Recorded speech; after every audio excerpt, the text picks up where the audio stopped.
Introduction. Tangible heritage as a testimony to the tradition and custom handed down by previous generations occupies a central place in society. In our work, we start from the premise that, over and above its cultural dimension, it plays a fundamental role in the development of the tourism sector and consequently the national economy. It is therefore imperative to explore strategies for valorization. International conventions therefore provide an essential legal and normative framework, enabling nations to identify, safeguard, and promote their intangible cultural heritage. These legal instruments have led to the establishment of governmental practices dedicated to the protection of traditions, customs, and cultural expressions, generating their transmissions for the future generations. Algeria adopted a law in 1998 recognizing intangible cultural assets as elements reflecting the nation's cultural identity. This law emphasizes the protection of these assets through study, safeguarding, and conservation. Since then, Algeria has ratified the UNESCO Convention in 2004 and has set up a mechanism to manage and promote its intangible cultural assets. As a part of our research, we chose the Casbah of Algiers as a demonstrative case study, given the expertise of its craftsmen. We were interested in the know-how and craftsmanship of the Casbah of Algiers. The Casbah of Algiers, the historic and emblematic heart of the Algerian capital, is home to a rich intangible heritage. In the past, the town was home to numerous craftsmen specializing in various trades, such as painting, sculpture, and embroidery. However, socioeconomic changes have led to decline in traditional craftsmanship and know-how creating these various trades. During the Ottoman period, the Casbah was home to a variety of craft activities, with streets specializing in particular trades such as painting, embroidery, and others. During the colonial period, the Casbah was destroyed and craft activities were confined to smaller scale industries, creating the traditional urban structure. We now turn to the current state of craftsmanship. Today, the number of craftsmen has declined considerably due to changing lifestyles and economic competition. The transmission of know-how is under threat, which calls for preservation efforts. As things stand today, the majority of craftsmen still working are concentrated in the upper part of the Casbah. The population of artisans has declined considerably due to changing lifestyles, which has also reduced the demand for craft creation and know-how. In our work, we have adapted for the continent evaluation method. So the work was based on survey and study proposed of fictitious scenario. This is the principle of the method. We asked local residents and tourists if they would be willing to contribute financially or through voluntary work to the enhancement of intangible cultural heritage. Amounts have been proposed ranging from 500 dinars to 2,500 dinars. The study also examines the emotional bond between the Casbah's inhabitants and tourists towards this intangible cultural heritage. So as a result, the survey highlighted the commitment of visitors and residents of Algiers to Casbah d'Alger, revealing their willingness to support the preservation of its intangible heritage financially and through volunteering. Also, recognition of the economic value of heritage and its importance of cultural development strategies. Also, awareness of the importance of protecting and promoting this heritage. above 70% of respondents said that the cultural appeal of this heritage strongly influenced their choice of visit. The majority are very concerned about heritage enhancement and are ready to get involved financially or as volunteers.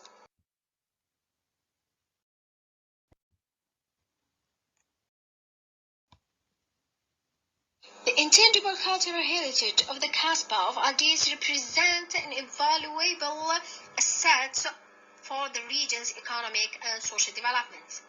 Enhancing the value of these traditions, skills, and cultural expressions will help preserve local identity, while stimulating economic activity and strengthening community cohesion.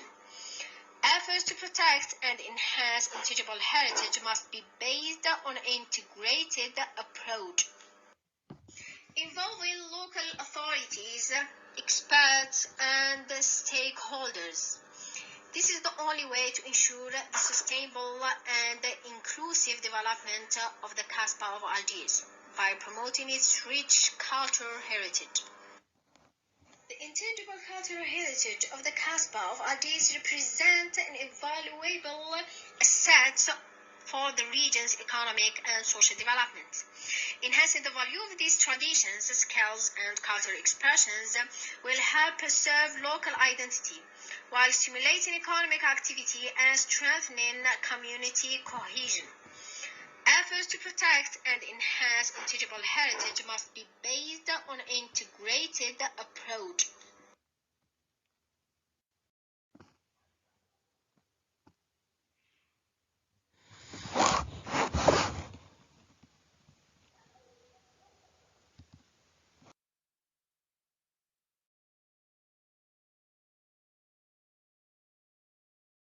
Thank you very much for the presentation. We will go to another presentation, articulating the intangible in architecture. Professor Gulboshan Jain is here, available.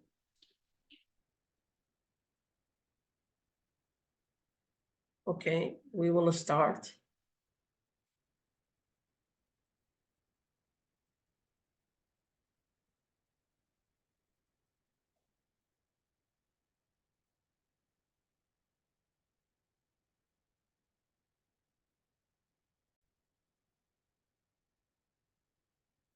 The title of my paper is Articulating the Intangible in Architecture.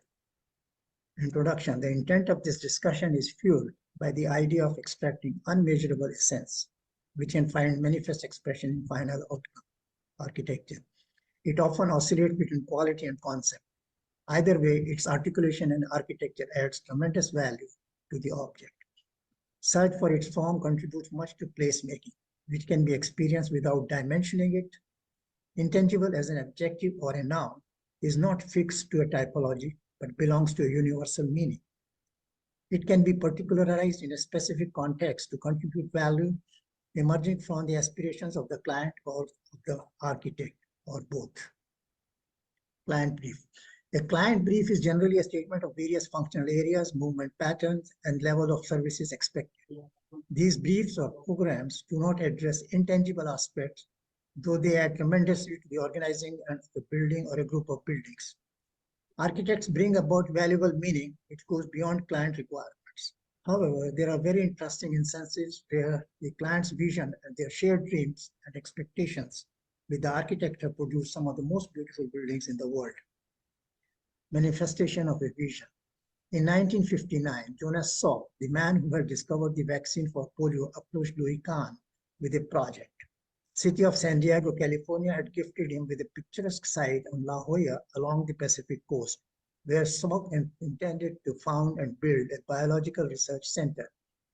Salk, whose vaccine had already had a profound impact on the prevention of the disease, was adamant that the design for this new facility should explore the implications of sciences for humanity. He also had a broader, if no less profound, directive for his chosen architect to create a facility worthy of a visit by Picasso.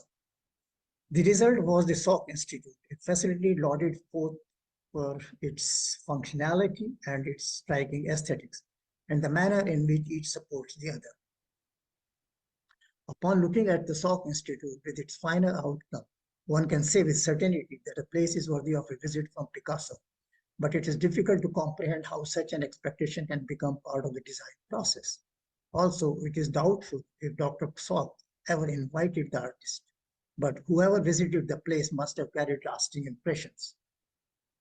Kimball Art Museum, a major endowment from Velma and Kay Kimball, who lived in Fort Worth in early 1960s, made conditions extremely conducive for the creation of a museum. Unfortunately, the couple did not live to see their dream realized. After the death of Kay Kimball, the Board of Trustees, along with Velma Kimball and Dr. Richard F. Brown, director of the museum, started working towards setting up a museum of the highest standards. This expectation was carefully built into the pre-architectural program, where on 1st June 1966, by the director 4 months before the selection of an architect. In setting out goals and expectations for the building, the director of the museum had clearly stated that the final outcome should be a work of art in itself, and that the form of the building should be so complete in its beauty that additions would spoil that form. It was also stated that natural light would be the key factor. The building, once it was built, succeeded in achieving all that was expected of it. Velma Kimball is known to have interacted with Duikan in the initial stages of the design, before she too passed away. Together, the management and the architect succeeded in realizing the dream of the Kimballs. Light. Khan, right from the beginning of his academic and professional career, was deeply engaged with the interpretation of meaning enshrined in the space-light relationship. He recognized the presence of darkness as a precursor to light. He once explained, I gave myself an assignment to draw a picture that demonstrates light. Now, if you give yourself a second assignment, first thing you do is to escape somewhere, because it is impossible to do. You say that the white piece of paper is the illustration, that what else is there to do? But when I put a stroke of ink on the paper, I realized that the black was where the light was. And then I could really make a drawing, because I could be discerning as to where the light was not, which was where I put the black. Then the picture became absolutely luminous. The Kimball Art Museum, Texas, USA, is often chosen as a classic example to demonstrate the value of light for two reasons. One, that it is a building of secular functions, and two, that it is an outstanding example of structured light articulation. It is important in aiding the recognition of identification of light as a major determinant of spatial as well as structural configurations. The museum demonstrates this aspect of conception and manifestation extremely well. It is one of the most outstanding examples of articulation of light with a structural system. Kimball Art Museum. Attempts to capture divine light have been central to the making of religious buildings. Thousands of years ago, Egyptian builders created places with light that transformed them into abodes of gods, something one could experience. In recent times, with the coming in of modernistic approach, Le Corbusier built Rochin in France, bringing to life everything that divine light stands for. From 1950 to 1955, Corbusier expressed completely uninhibited architectural freedom at Rochin. No stipulations except the celebration of the Mass, one of the oldest of mankind's institutions.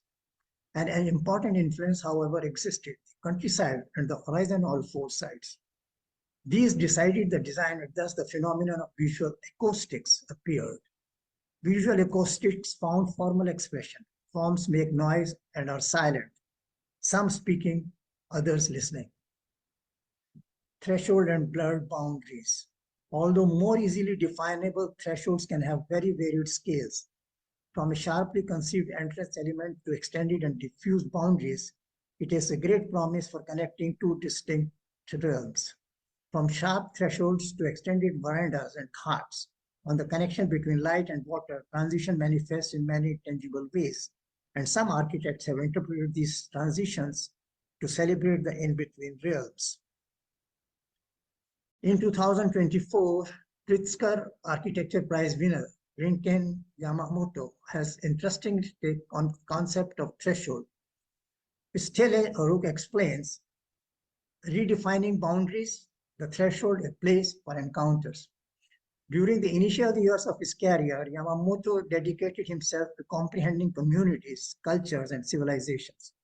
He embarked on numerous journeys across countries and continents, leading him to the conclusion that the concept of a threshold delineating public and private spaces is universally understood.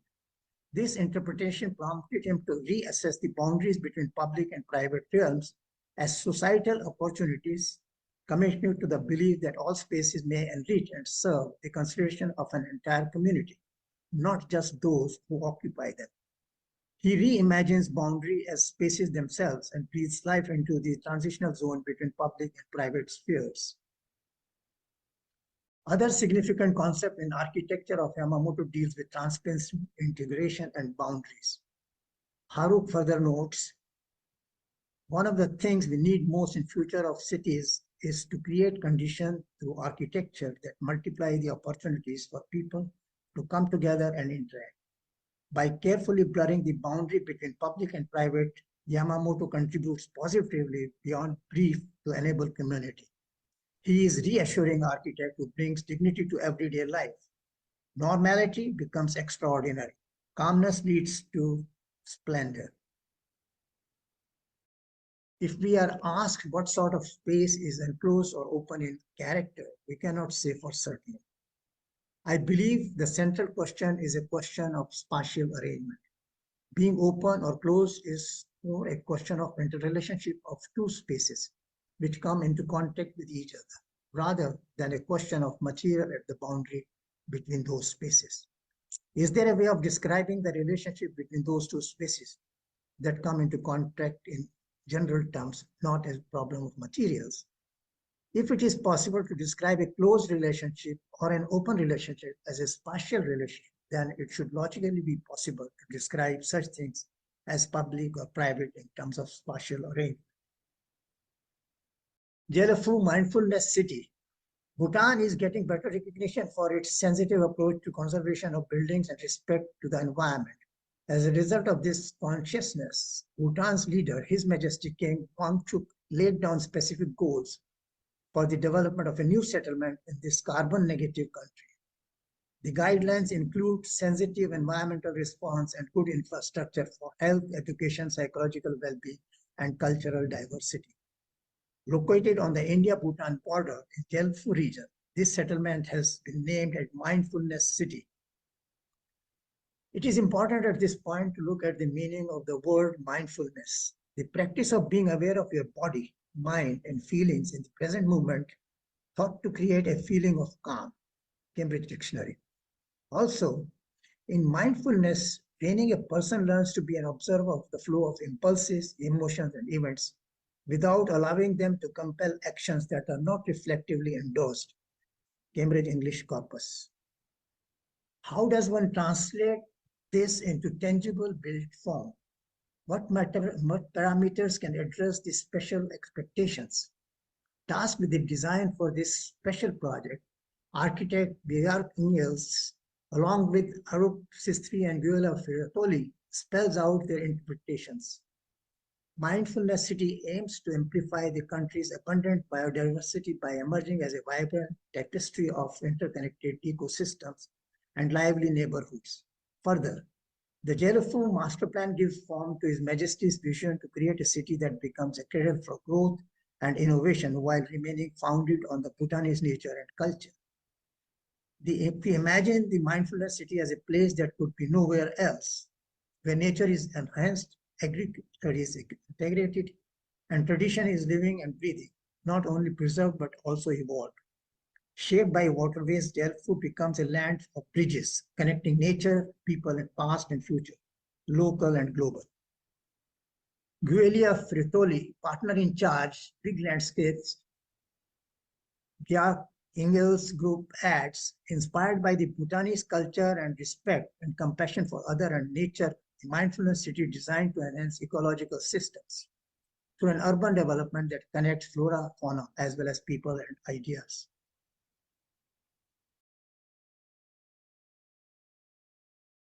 This sculpture, now central piece of courtyard, was always part of Khan's initial sketches for the Kimball Art Museum. Thank you. Thank you very much for a lovely presentation. I hope you will be here to ask you some questions.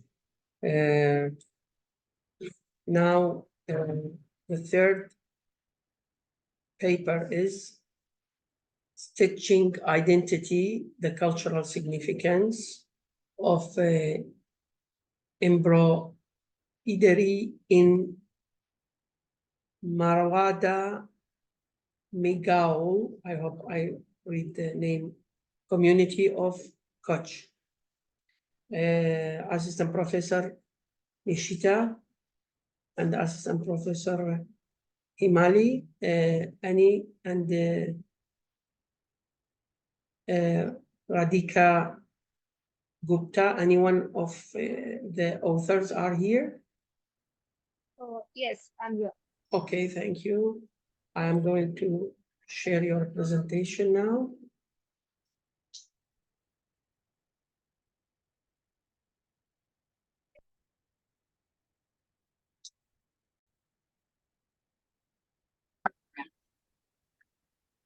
Good morning, everyone. I'm Radhika Gupta, and on behalf of my co-authors, I'll be presenting a research titled Stitching Identity, the Cultural Significance of Embroidery in the Marwada Meghwal Community of Kutch. The Marwada Meghwal community is a vibrant and resilient group settled in the Kutch region of Gujarat and is known for their enduring spirit of cultural heritage and adaptation. This community had migrated 200 years ago and had settled in parts of Gujarat and Rajasthan. Our research focuses on the Marwada Meghwal community for several compelling reasons. Firstly, it is to understand their distinctive cultural identity, characterized by intricate embroidery, beadwork, and leather crafts. Secondly, the origin, history, and contemporary dynamics of the community paint a picture of historical marginalization and exploitation owing to the structure of the Indian caste system. Yet, despite the prevalent discrimination and a lack of opportunities, the community had stood resilient in the face of adversity and has now established their identity in the domestic and international cultural landscape. In the contemporary times, the community faces three primary challenges, including socioeconomic marginalization, climate change and environment degradation, and the threat of rapid cultural erosion due to urbanization and globalization. Based on the identified challenges, this research aims to sort answers for two primary questions. First, to understand how the socio-economic challenges and opportunities faced by the Marwada Meghwal community influence the preservation of their cultural heritage and traditional crafts. Second is to gauge to what extent do their adaptive strategies, including the practice of traditional architectural techniques like bunga houses, contribute to environmental resilience and sustainable livelihood. The objective of the research is to examine the socioeconomic challenges to understand cultural evolution. Second, to explore craftsmanship's role in community identity and resilience. And third, to assess the cultural impact on socioeconomic well-being. Our research employs a qualitative method for data collection and analysis. The secondary research has been carried out through precedent studies to understand the origin and marginalization of the community. The primary research includes a case study of the Marwada Meghwal community settled in Ramjanagar.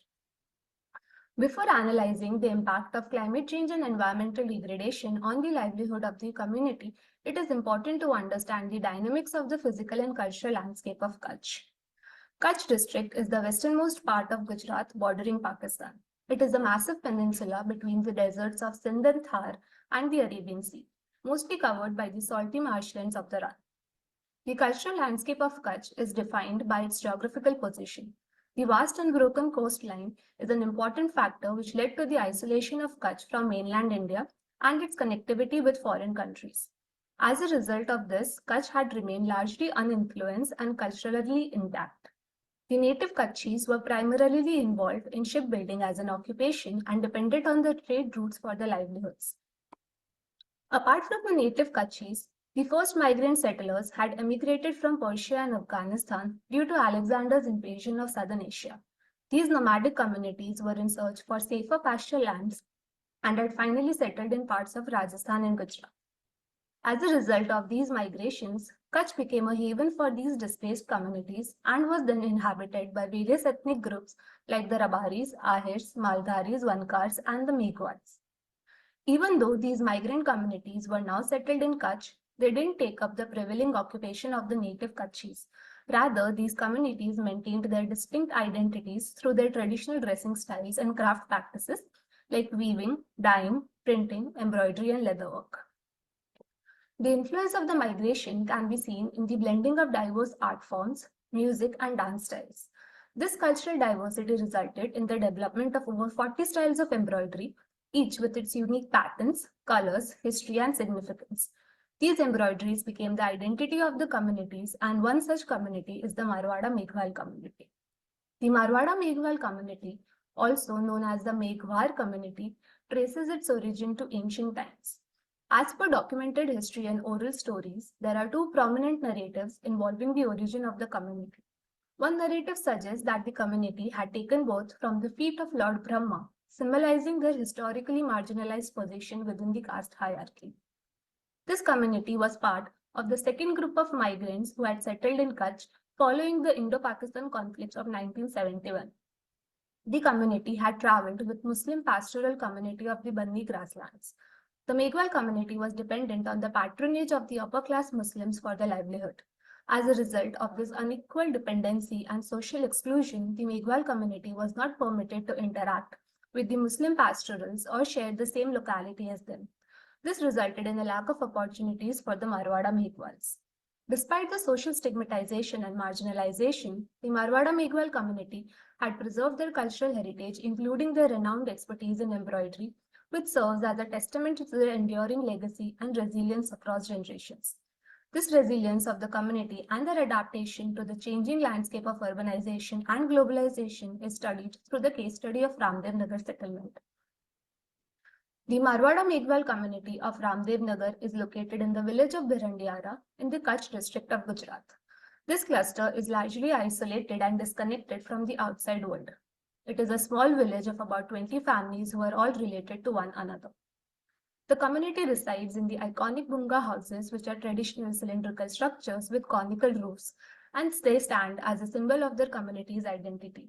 The exterior walls of the Bunga houses are painted with embroidery-inspired motifs and patterns, while the interiors are adorned with Lipan art. The intricate geometric patterns are crafted using a mixture of mud, camel dung, and natural dyes. Despite limited electricity access, the reflective properties of Lipan art's mirror work ensures adequate lighting, while natural materials maintain cool interiors, vital for survival in the Kutch's scorching heat. Both men and women of the community have independent roles to play and are dependent on each other for the community's survival. A typical day begins with the girls and women of the community collecting and storing water, cooking, and completing their household chores. By afternoon, they gather in their verandas to embroider together, which is a part of their daily routine. The men of the community handle the leather craft making and their craft store. These are some of the crafts which are practiced in the Ramdev Nagar cluster. Embroidery is integral to the Marwada Meghwal community's cultural identity and livelihood. Initially practiced for personal use, it has evolved to include value-added products like waistcoats, purses, and shoes. Styles such as Kharek, Neran, Pako, and Bavaria showcase the community's rich embroidery tradition. The most distinctive traditional garment embroidered by Meghwal women is the kanjri, a blouse intricately embroidered with geometric patterns, floral motifs, and mirror work. It is often paired with a colorful ghagra and odni. Jewelry also holds significant cultural and social importance for the women, symbolizing their marital status, prosperity, and identity within the community. One of the key practices that has led to the survival of this community's cultural identity is the tradition of passing their generational knowledge of the crafts. The girls in the family generally get married by the age of 20. As a part of their tradition, since childhood, they are taught the art of embroidering their dresses for marriage. The girl's mother also contributes to this tradition by making quilts as a gift for her daughter. As a part of our analysis, we observed that the Marwada Meghwal community actively preserves their culture by promoting traditional crafts like embroidery, beadwork, lipan, and leatherwork. The transmission of embroidery skills from mothers to daughter maintains cultural continuity and pride. The craft shop in Ramdev Nagar empowers families economically, allowing them to showcase and sell their work. The community has embraced technology to create value-added products, tapping into the niche urban markets. The adaptability and craft innovation ensures that they thrive amidst the innovation and the changing of the social economic dynamics. The Marwada Meghwal community's continued practice of living in Bunga houses aids in mitigating environmental vulnerability, aligning with local climatic needs. With over 80% of crafts produced by women, their pivotal role in sustaining livelihood and cultural practices is evident despite domestic responsibilities. Men primarily handle sales, marketing, and customer outreach, showcasing an interdependent community dynamic. This research has provided valuable insights into the Marwada Meghwal community's rich cultural heritage, socioeconomic challenges, and adaptive strategies. As compared to their Muslim pastoralist counterparts, the community has emerged as an outward-looking community, engaging with neighboring regions of Gujarat and Rajasthan. The Meghwals have transformed societal constraints into opportunities for economic and social advancement. Finally, it is imperative to acknowledge that while the Marwada Meghwal community is predominantly women-led, with the majority of crafts produced by women, their male counterparts play a crucial role in community outreach and sustenance. The interdependence between genders within the community has been integral to the resilience and establishment of cultural identity through their embroideries. It is this collaborative effort and mutual support that have propelled the community forward, enriching the cultural landscape and inspiring admiration for generations to come. Thank you. Thank you very much for colorful presentation. Made our day actually.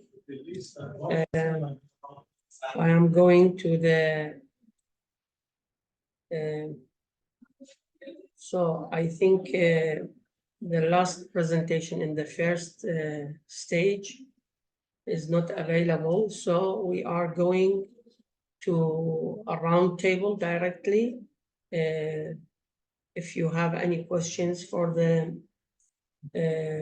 authors, I don't know if the authors of the first and second presentation are available or not.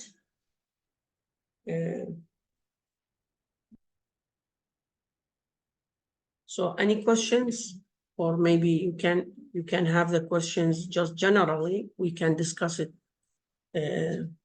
if you have anything in the mind.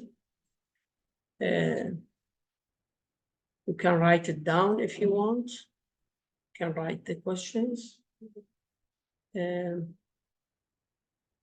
Okay. I have a question actually for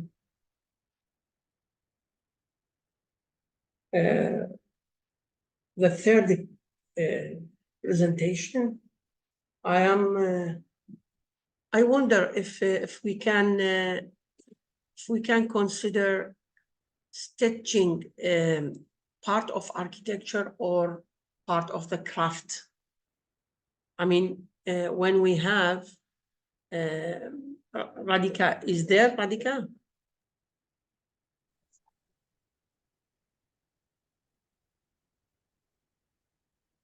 Radhika, are you there?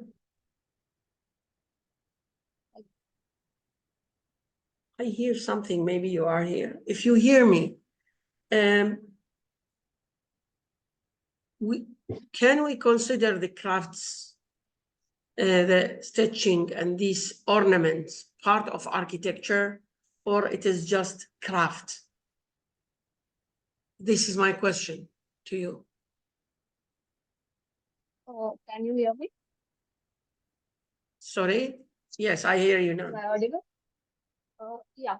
So the crafts, the stitching as a part of architecture, it is not just embroidery, but when you look at the community, the embroidery is also reflected in their architecture.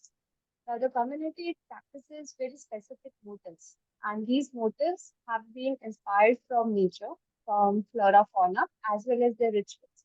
But when we start looking at their architecture, especially the Bunga houses, you'll find a reflection of these embroideries, stitches, and motifs on their walls.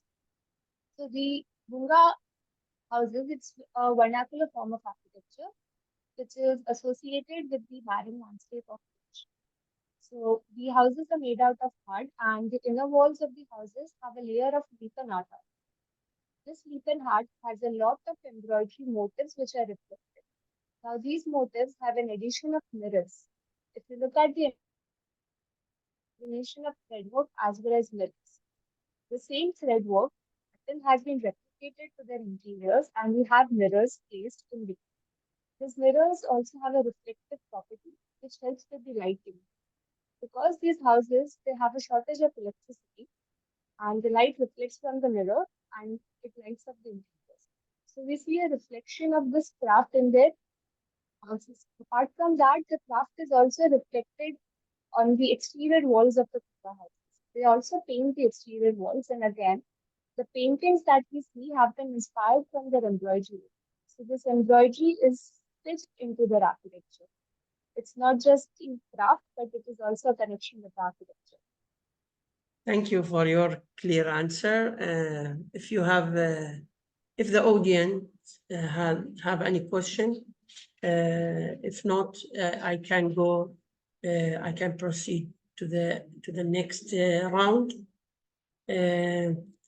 I will start with investigating the concept of religious pathways and their association with the cultural landscape, a case study of Nada Devi Raj Jat Yatra in Uttarakhand, India. PhD candidate Anjali, assistant professor Dr. Ram. Any one of you here? Yes, I'm here. Okay, I am going to share your presentation now.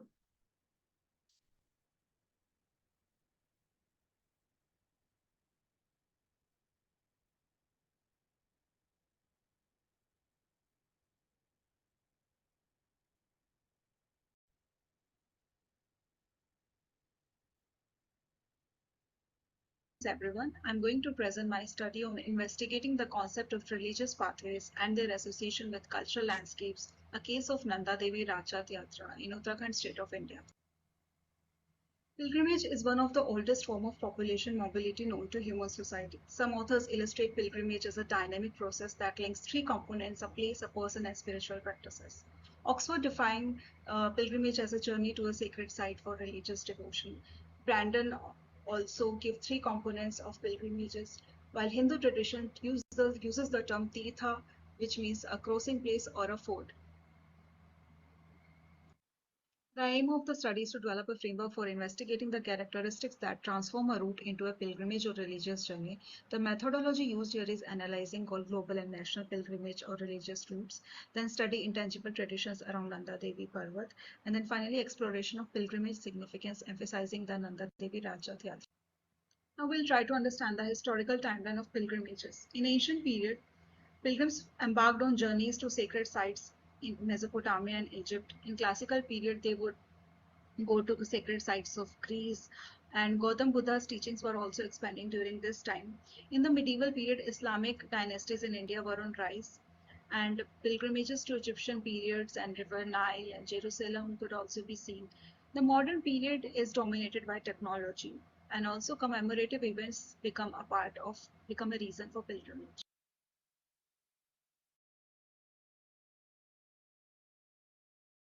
Many authors around the world have classified pilgrimages based on various classification criteria. As you can see, authors have categorized pilgrimage sites based on either religion of a specific country or a place, or travel distance, or geographical area, or spatial characteristics. After studying diverse classifications of pilgrimage routes by various authors, I will move to my first objective, that is analysis of global and national pilgrimage routes classification.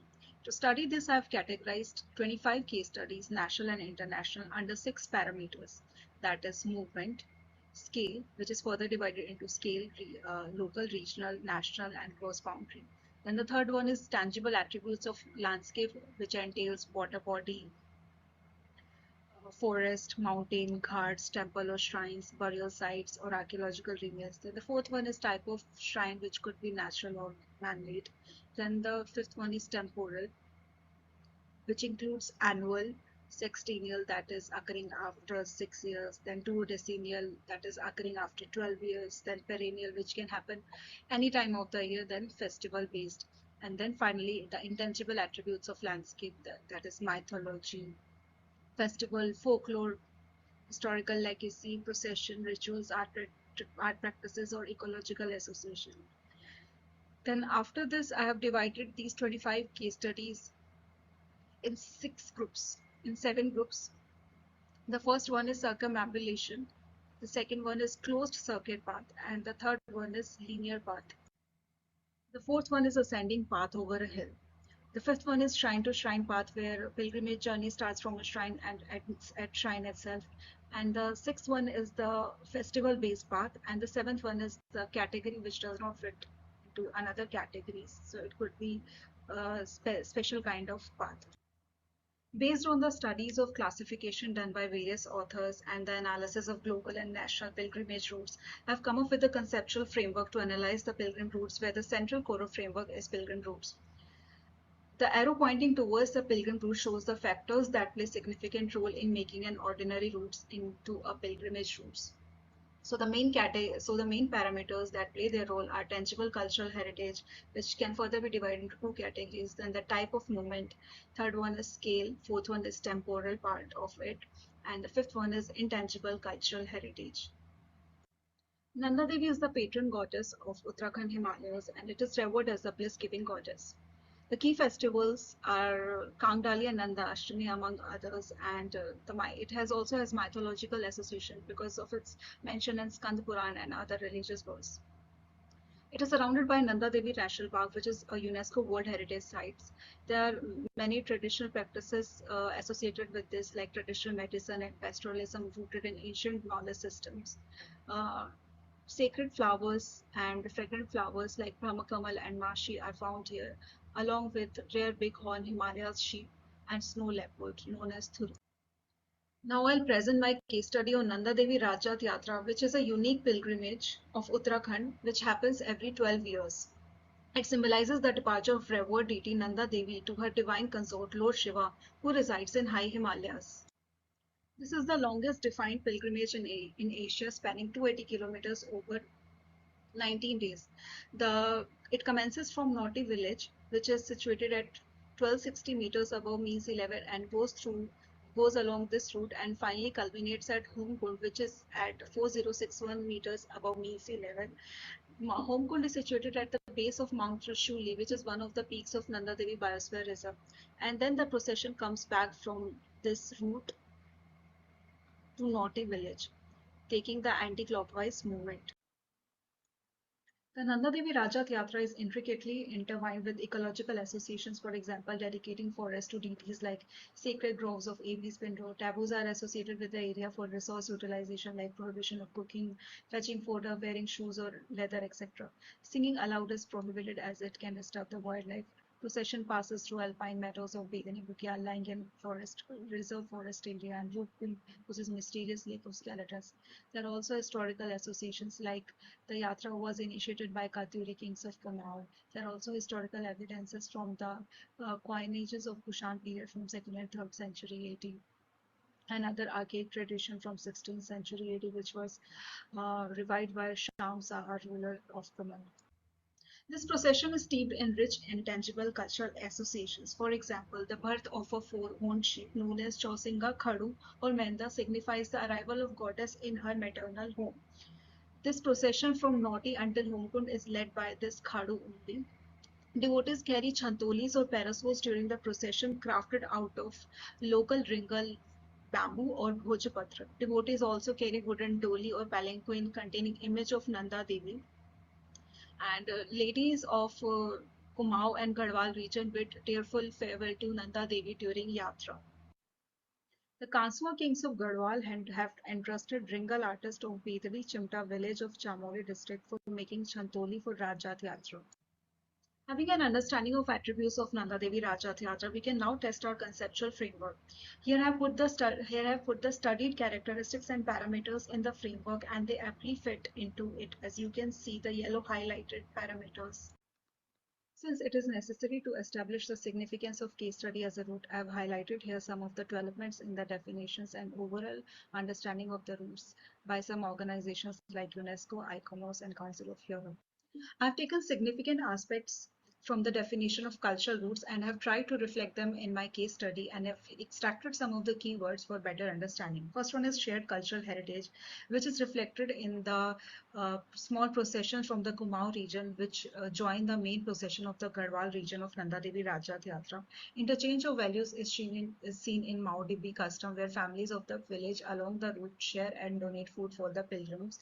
And also the interchange of values is reflected in the ancient practice of offering annual tributes to India by Tibetan chiefs, including the four-horned ram. Specific and well-determined purpose. Nanda Devi is the presiding deity of Kumaon and Garhwal region. This once in every 12 years event serves as a cultural and social event that fosters community bonding, strengthens cultural identity. Tangible heritage along the routes are some of the temples and one of the fort, which is an ASI protected monuments. Exchange of spiritual goods. The Chosinga Meda guides the entire procession from Naughty village to Homepon, where it is set free, symbolizing a spiritual exchange believed to lead it to Mount Kailash. This tradition echoes back to the 6th century, attributed to ruler Shama Saha, who revived an ancient practice of spiritual exchange with Tibetan chiefs, offering annual tributes to India, including the four-horned ram. This adds continuity to pilgrimage's significance. Significance in human history. The Rajat Yatra, though being a religious event, plays a significant role in preserving and perpetuating ancient traditions and rituals. Natural heritage along the route. The route passes through sacred groves of Raga, Abbey Spindrow. The temple of the Ladu deity is located below the Deodar tree. Betini Bugyal and Betini Kund serve as significant stops. A significant stretch of the route passes along Mandakini and Pindar rivers. Shila Samandar, an important halt before the Kund, is the alpine meadow dominated by rhubarb, white animals, and Brahmakamal. The mysterious Rupkund lake with the hidden mass of skeletal remains dates to 14th century ET. The combination of conceptual framework and analysis of the keywords generated from the case study, it is observed that numerous spatial and non-spatial factors come into play between the pilgrims and their destination, contributing to the significance of the route or pathway. Unlike other routes of cultural significance, pilgrimage pathways are more sensitive concerning people's spiritual and cultural practices requiring preservation and respect. The cultural landscape that forms part of pilgrimage pathways shapes tangible and intangible associations. The geography of the landscape gives rise to many of the rituals and traditions associated with the routes. In terms of cultural landscape, pilgrimage manifests as a dynamic process due to its impact on the physical and social environment. As pilgrims traverse sacred sites, they leave traces of their presence through rituals, offerings, and architectural structures. These actions can alter the landscape, forming cultural markers and shaping the identity of the place, which ultimately becomes the mark or path for future generations. Thank you very much for the presentation. We will discuss many things later, I hope. We have thermal culture as national heritage among the Algerian population. Case study Hammam Dibar Gulma. PhD candidate Amira Mahloubi and Professor Victor Fernandez and Munira Mehyubi. Are you there, authors? Who's going to present this? Anyone of the authors attending the session? In order we have any questions or things to ask them? Okay, anyways, I'm going to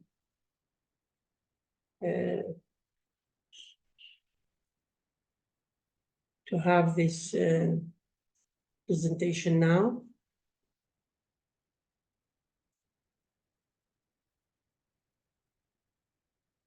And I'm going to share it.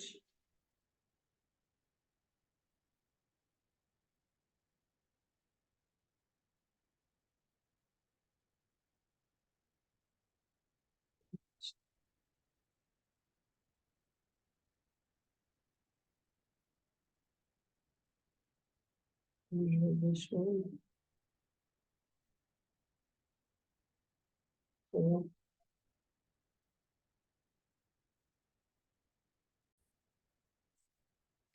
Hello everybody, I am Mihubi Amira from University of Sevilla, Spain. I will present my work entitled Thermal Culture as a National Heritage Among the Algerian Population, Case Study Hammam Dbagh Galma. We will start by an introduction, then thermal culture in Algeria, presentation of the Dbagh Hammam ritual and thermal practice at the Dbagh Hammam, impact on the health and well-being, safeguarding the Dbagh Hammam as heritage, and conclusion. Hammams or public baths have been ingrained in Algerian culture and society for centuries. They have traditionally served as place of community gathering, health care, and ritual purification. Over time, they have evolved to meet modern needs while preserving their traditions. Numerous renovation and modernization have been carried out, providing improved sanitary facilities and spa services. Despite these changes, Hammam retain their cultural and social importance as places of relaxation, meeting, and therapeutic care. They remain symbols of the richness of Algerian traditional and culture. In this work, we will present the thermal culture among the Algerians, taking as a case study thermal waters of Hammam Dbagh Galma, emphasizing its importance in its region as a national thermal heritage. The professional objective is to undertake an in-depth analysis of the spa culture, capitalizing on its rich ancient heritage and the attractiveness of the public seeking medical care, relaxation, and leisure, thus highlighting the continuing importance of this centuries-old practice for health and well-being. There are 200 thermal springs in Algeria. Thermal water in Algeria, representing symbols of nature and cultural health, have fascinated researchers through the centuries, sparking continued interest in their therapeutic potential and socio-cultural importance.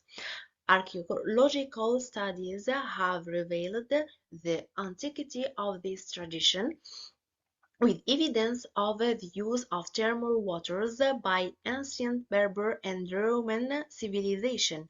Contemporary research highlights the importance of Algerian thermal springs in the context of traditional medicine and public health, highlighting their curative properties for a wide range of medical conditions, including dermatological, rheumatological, and respiratory conditions.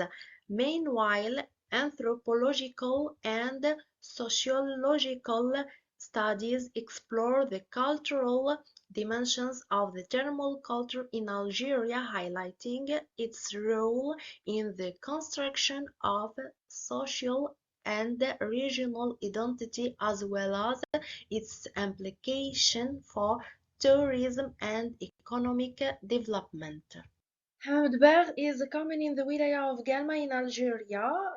Is located 15 kilometers from the city of Galma to the northeastern Algeria, and is one of many thermal in this region. The Roman baths in Galma represent a precious heritage from antiquity, testifying the importance of thermal practices in daily life.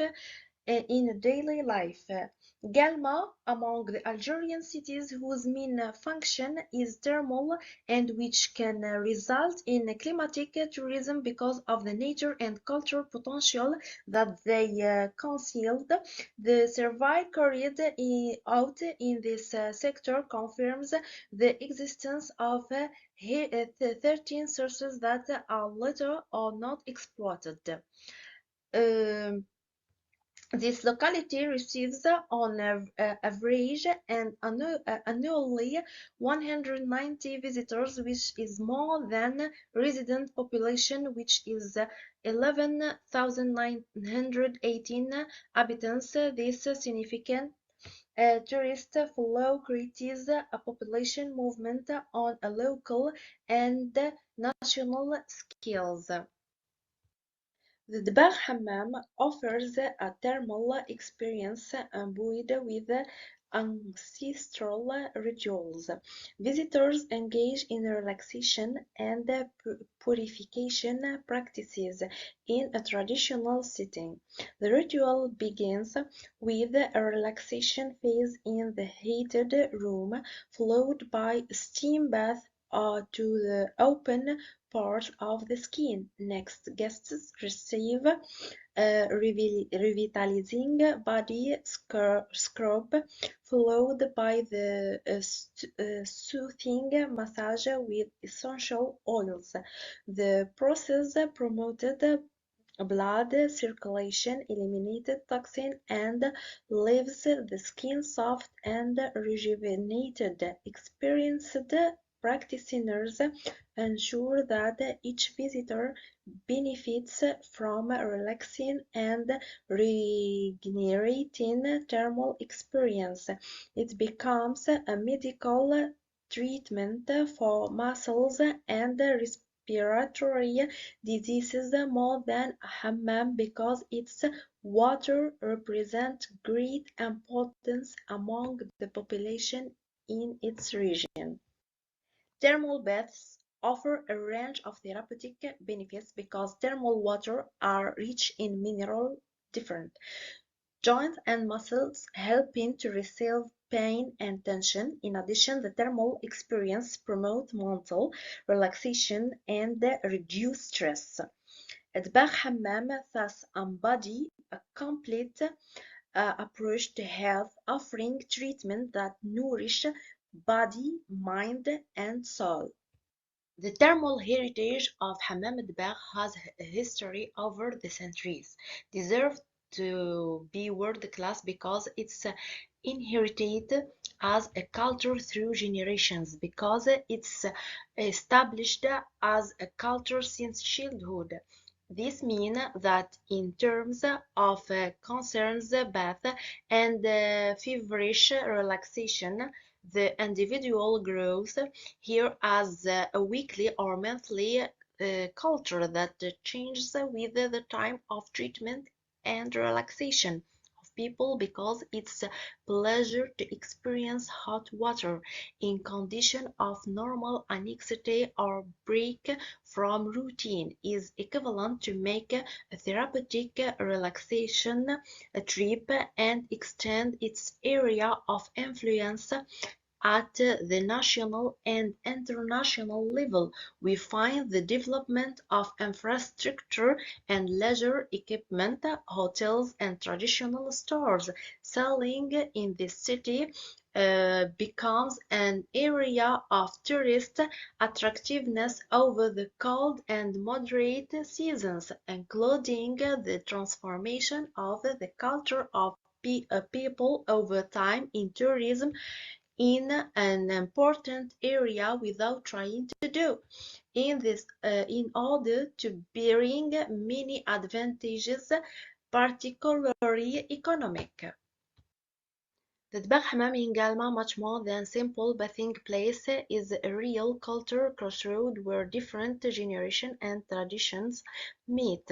However, its integrity is threatened by neglect, lack of funding, and urban development pressures to counter their challenges. Various preservation and initiatives have been launched, including the restoration of historic buildings, the promotion of culture, tourism, and raising awareness of the importance of thermal heritage. In addition, it's essential to guarantee in intergenerational transmission of knowledge and traditional associated with the Dbagh Hammam in order to ensure its sustainability. This can be done through educational programs, community events, and integration into school curricula, allowing future generations to understand and appreciate the cultural and historical significance of this iconic site. In conclusion, the thermal culture in Algeria, illustrated by sites like Hammam Dbagh, is a national treasure rich in history and therapeutic benefits. This public bath, an ancient and modern heritage at the same time, offer a revitalizing experience of relaxation and treatment while preserving traditions and stimulating local economic development. In the short, Algerian thermal water are much more than just a tourist attraction. They represent a cultural heritage to be protected and valued for future generations. Thank you.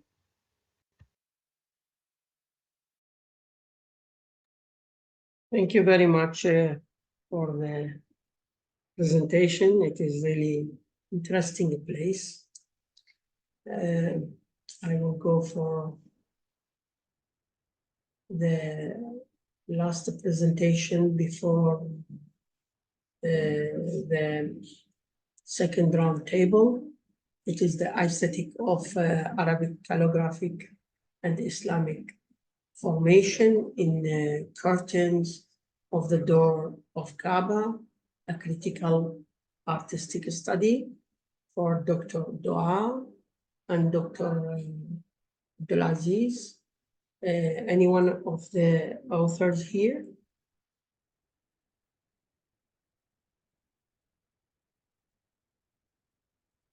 Anyways, I'm going to present it right now.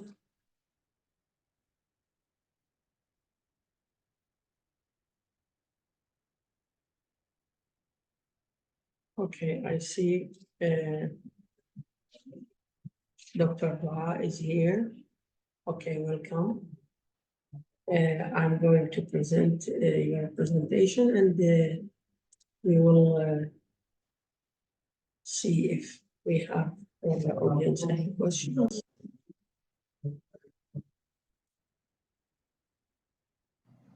Bismillah ar-Rahman ar-Rahim. I am Dua al-Ash'ari. My second paper entitled The Statics of Arabic Calligraphy and Islamic Formations in the Curtain of the Door of the Kaaba, a critical artistic study. My supervisor is Prof. Dr. Abdulaziz Barghouth. During the Saudi era, the covering of the Holy Kaaba received great attention regarding the static and quality of Arabic calligraphy and aesthetic of Islamic flora decorative unit, where several Quranic verses and some expressions and decorating the kiswa with the most beautiful calligraphic formations. Also, the Quranic verses are embodied within calligraphic formation located under the main pulse of the on the kiswa. In addition to the curtain of the door of the Kaaba door, which is filled with various linear formations and Islamic decorative units. The researcher defined the curtain of the door of the Kaaba in this study as the apparent clothing that cover the door of the Kaaba, which is woven from natural silk, dyed black, and embroidered with Quranic writing and Islamic decorations or motifs coated with with gold water and silver water as well. The ornable curtain indicated the splendor and the beauty and spirituality of Arabic calligraphy and is drawn over the door of the noble Kaaba from the eastern side. The door of the Kaaba is located on the eastern side and it's 222 centimeters above the ground. For the method for this study, Feldman method of art criticism is considered one of the methods that is very suitable for the principles of art criticism at the educational and academic level. Many critics, artists, and researchers as well agreed that criticism of works of art must pass through 4 stages, as Feldman summarized: description, formal analyzing, interpretations, and evaluation, or what we call judgment. Based on what was mentioned above, the researcher will benefit from the methods of Western criticism in describing and analyzing the study samples. Step for applying art criticism, including, as we mentioned before, description. Feldman say that the description stage is a description and perception of visual elements in the artwork and an inventory of all the elements of the work. For example, the name of the artist, the name of the work, and the date and the place. Based on what the researcher will accurately describe in a detailed manner the totality of Arabic scripts and calligraphic formation in terms of form and textual content. The calligrapher of the Kaaba is Mukhtar Alam. The title, the curtain door of the Holy Kaaba. The date is 2024. The location is the Ground Mosque, Mecca, Kingdom of Saudi Arabia. This is a model, a detailed picture of the curtain at the door of the Holy Kaaba. Also, we called it as a furqa in Arabic word. This curtain is hung on the door of the Holy Kaaba from the outside. It consists of 5 pieces gathered vertically and then lined with the cloth. It is considered the most artistically distinctive garment of the Kaaba. The number of circle is 12 with the phrase of Ya Allah written on 8 of them, while on the remaining 4, the vertical one in the center of the curtain top to bottom is the phrase Hasbi Allah, while concerning the oval located on edge of the right and the left side and before the 5th pieces of the curtain, there are 10 rectangles in number, and inside them are written in the name of Allah, Bismillahir-Rahim, Surah Al-Fatiha. Formal analyzing. The researcher believed that the process of formal analyzing strengthens the hypothesis of the artistic component of Arabic calligraphy on one hand. On other hand, strengthens the artistic and design element embodied in the structure of calligraphic formations and on the curtain of the door of the Holy Kaaba. The process of interpretations introduce us to the artistic and static value and concept of the design of the covering of the Holy Kaaba. In addition, to its expressive dimension. Feldman says, interpretation differs from description as it includes the viewer feeling about the content of the artistic work and the meaning it contains. Based on what was mentioned above, the researcher will interpret the set of Latin meaning emerging in the curtain of the door of the Holy Kaaba as a work of art. For evaluation through the description, analyzing and interpretation of the static and of the plastic and the design concept of the curtain at the door of the Holy Kaaba. The evaluation, or what we call the judgment, this the stage of judgment is, or the state of judgment or evaluating an artistic work is considered one of the most difficult stages that art criticism goes through, because at this stage the critic must give a material and a moral value to the artistic work, and issuing judgment may vary from one critic to another.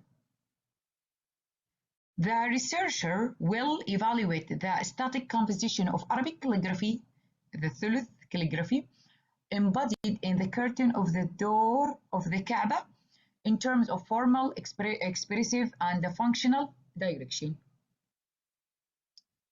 Through what was previously presented, the study concludes that the process of applying artistic criticism to the curtain of the door of the Holy Kaaba revealed that the design of Arabic calligraphy and calligraphic formations has achieved static aspect in terms of static and spiritual value and artistic and design elements and foundation that the curtain includes. And thank you very much for your listening. Thank you very much, Doctor, for your presentation. We are going now to the roundtable. If you have any questions regarding the previous presentations, you can write it down, or you can even ask directly. So the floor is yours, all of you. You can ask what do you want to ask from the presenters. Any question?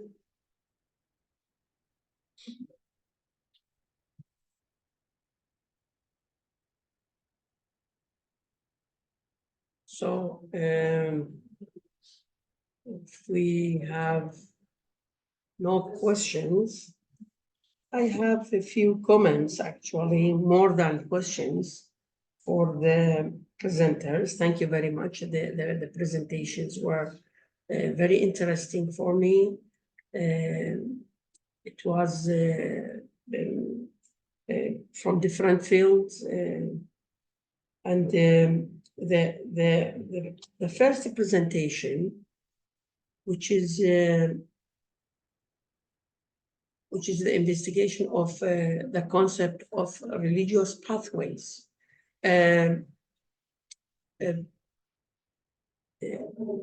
Anjali, are you there? Who's presented the hello, sir. Yes.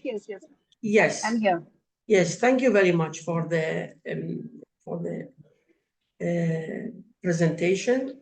It was nice. I have some questions about this. If we have the possibility to recognize, is the architecture is outcome or factor in this process? I mean, in the process of the religious landscape creation, is it the architecture or the physical bodies are results or factors, or it is controversial? What do you think? I think here we are trying to investigate the type of elements present in the landscapes. So my title is Investigate Religious Pathways. So the perception that UNESCO and I this and one of the committees is International Scientific Committee on Cultural Roots. So the thing is, currently there is no established framework to identify cultural root. One is they have evolved the definition of cultural roots, like what can be entailed in a cultural root. Associations, be it intangible associations, and architecture is one of the part of it when it comes to tangible associations. So I have tried to investigate here, particularly the religious pathways, because since there is no currently established framework, so is there any possibility or is there any way to categorize or understand any kind of routes? So here I have taken specifically, first of all, pilgrimage route. But once we established any specific framework for one particular type of route, then we can go further and move various kinds of route and understand what cultural routes can be entailed into or fit into. Yes, it is interesting actually. Thank you for your efforts and work. Thank you for answers also. I'm going to Hammam. The Hammam, that the place is very interesting to me. The third presentation was thermal culture as national heritage. And it is really a unique place in my opinion. First time I see this. I don't know how the government dealing with this place. And I saw some development, recreation areas. But don't you think, Amira, are you here to hear me?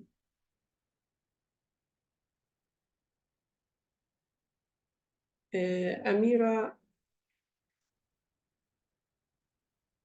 I think she was here, but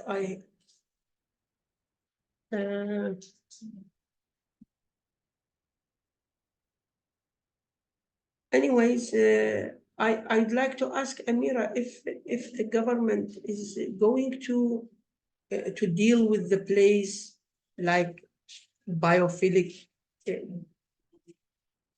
design interaction among the place, because if you add a new or very modern type of buildings, it will, or a built environment, it will affect the beauty of the place, in my opinion.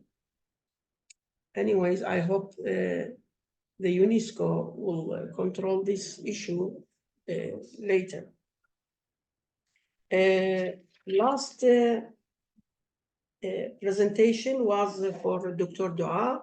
It is interesting to implicate Edmond Feldman method in your evaluation. Actually, it is very good to have this kind of critical evaluation in your presentation. Thank you very much for this beautiful presentation. In the end of the session, if you have anything to add as audience authors, you are welcome. Otherwise, we will take a short break until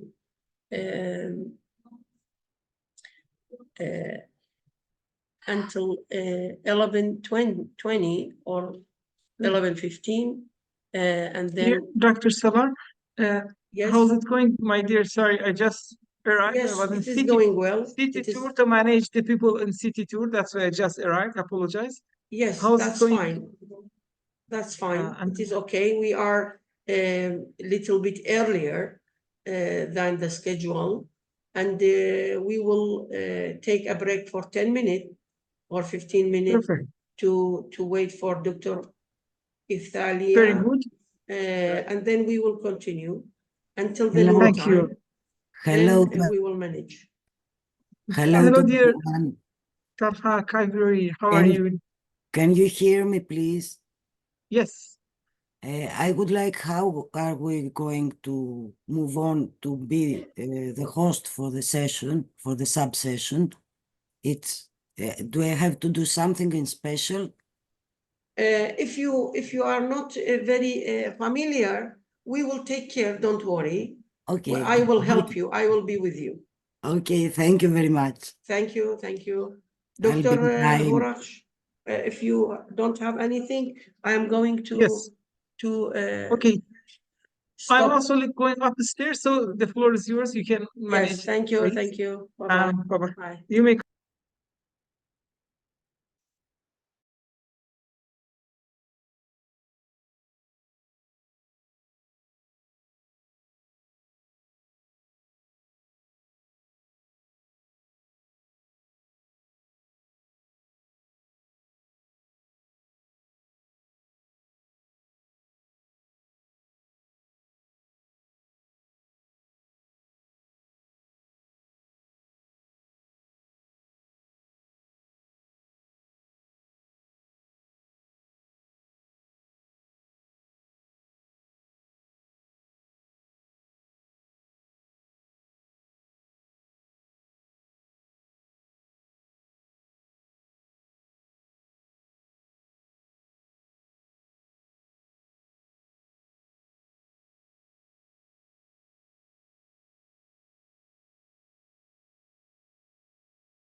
Hello to everyone.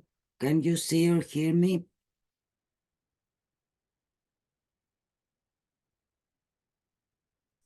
Yes, we can see you and hear you. Good morning. Hello Hi. to all esteemed researchers. I can see that I'm not the host, but hello. Yes. Hi, how are you? Very well. I'm Eftelia Kaviri, a nominated doctor from the School of Architecture of the National Technical University of Athens, Greece, of course. And So Kalimera. Kalimera. We have so much in common, as I can Yes. see from the presentations, and I'm really delighted. Thank you. I don't know, can we start by So, presenting the topic? I will be with you like a moderator if you want. I am Dr. Salah from Girne American University, North Cyprus. If you want, if you are familiar with that, I will make you the host. If you feel that you will have a problem, I will do instead of you. What do you think? Okay, I've done a lot of rehearsement, Yes. so to be adequate in that. And I have the valuable help of Dr. Gautamis, Good. here that we can see, which exchanged messages. And thank you to Dr. Gigin that I see she's in. So I hope this will be a good flow of the session. So I will make you the host. Okay, and if we have problems, if you have any we problem, turn into you. So Thank you yes. very much. Thalia Javier. So you are now, I make you the host. You are the host now. So I can share. You can share the videos, and then you share it to us, but don't forget to tick the sound to let the sound also come. Sometimes people forget that, you know. Okay, I will try, and please yes, try, me and if I something am wrong. with you. Yes, okay. Okay, thank you very much. Thank you. So, as I told you, I'm architect from Greece, and I have a doctoral degree, but I've been already also working to the Greek Ministry of Justice for 22 years. So my, let's say, scientific identity is based on strong and mutual bonds between theory and practice, and specializes in public spaces, considering built structure environments as a whole. I would like to thank you very much for the honor to be the chair of this session, and I would also like to introduce you Dr. Satyava Paru. I hope I'm pronouncing well the name, who is also honored with the duties of co-chair and will be assuring the good flow of the session.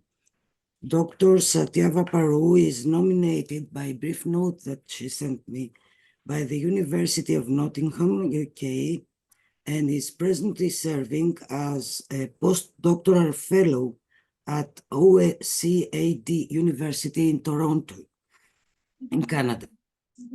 Her research primarily revolves around visual and spatial analytics, where it delves into understanding the intricate relationships between design, perception, and user experience within built environments.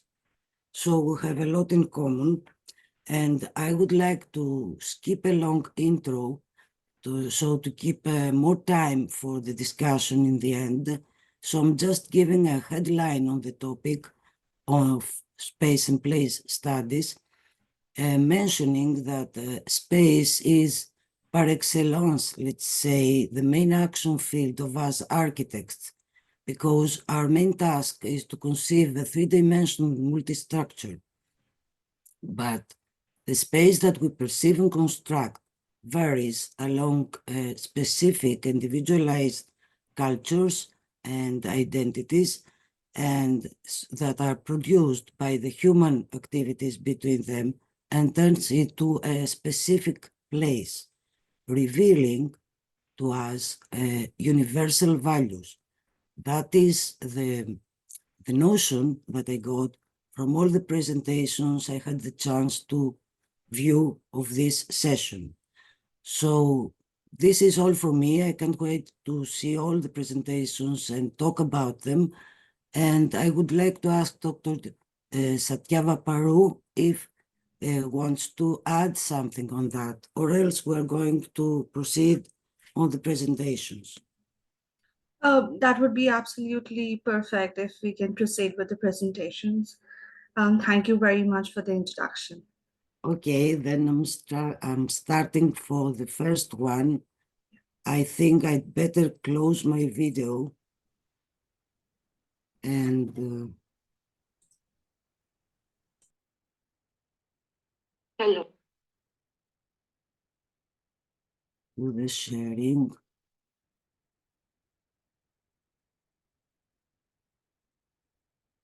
So please, can you tell me if you see the picture? Yes, we can. My name is Esra Girgin. The subject is Is the sound okay? Yes. So the first presentation is by Dr. Esra Girgin, Assistant Professor at Beykoz University Faculty of Architecture.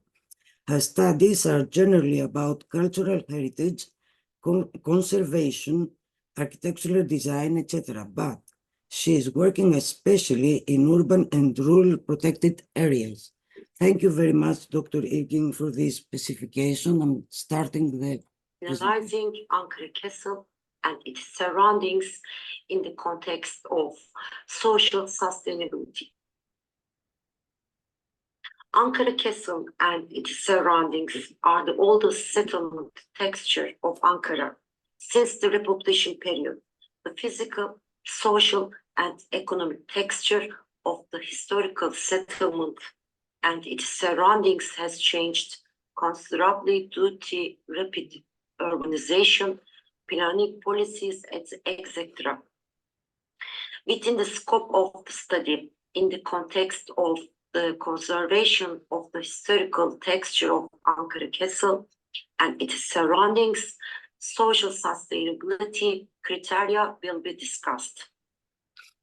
The concept of sustainable development was defined as development that meets today's needs without compromising the ability of future generations to meet their own needs. In the Our Common Future report published by the United Nations on Environment and Development in 1987. Sustainable development is considered in 3 dimensions: social, economic, and environmental. Within the scope of this study, the social dimension of sustainable development is addressed and discussed in the context of conservation of historic urban areas.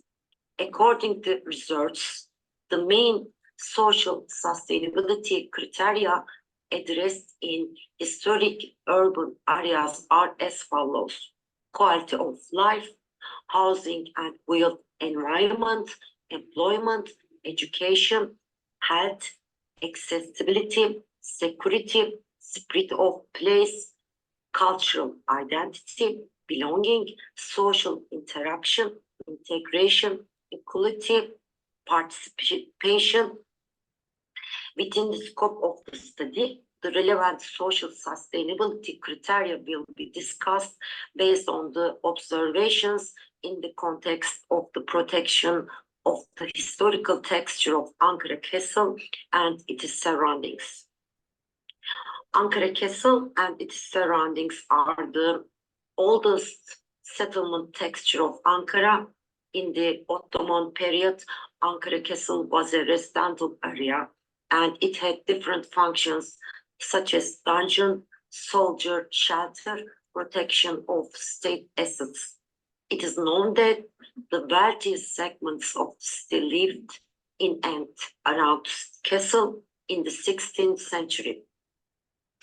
With Ankara becoming the capital city in the Republican period, intensive development activities started in the city, and Yenişehir was chosen as the new center of the city.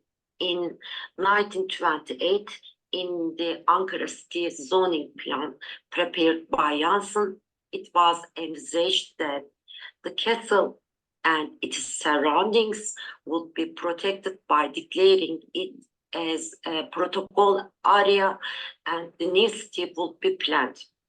With this process, wealthy, aristocratic, and burgess families living in the center of old Ankara abandoned their houses and rented them out.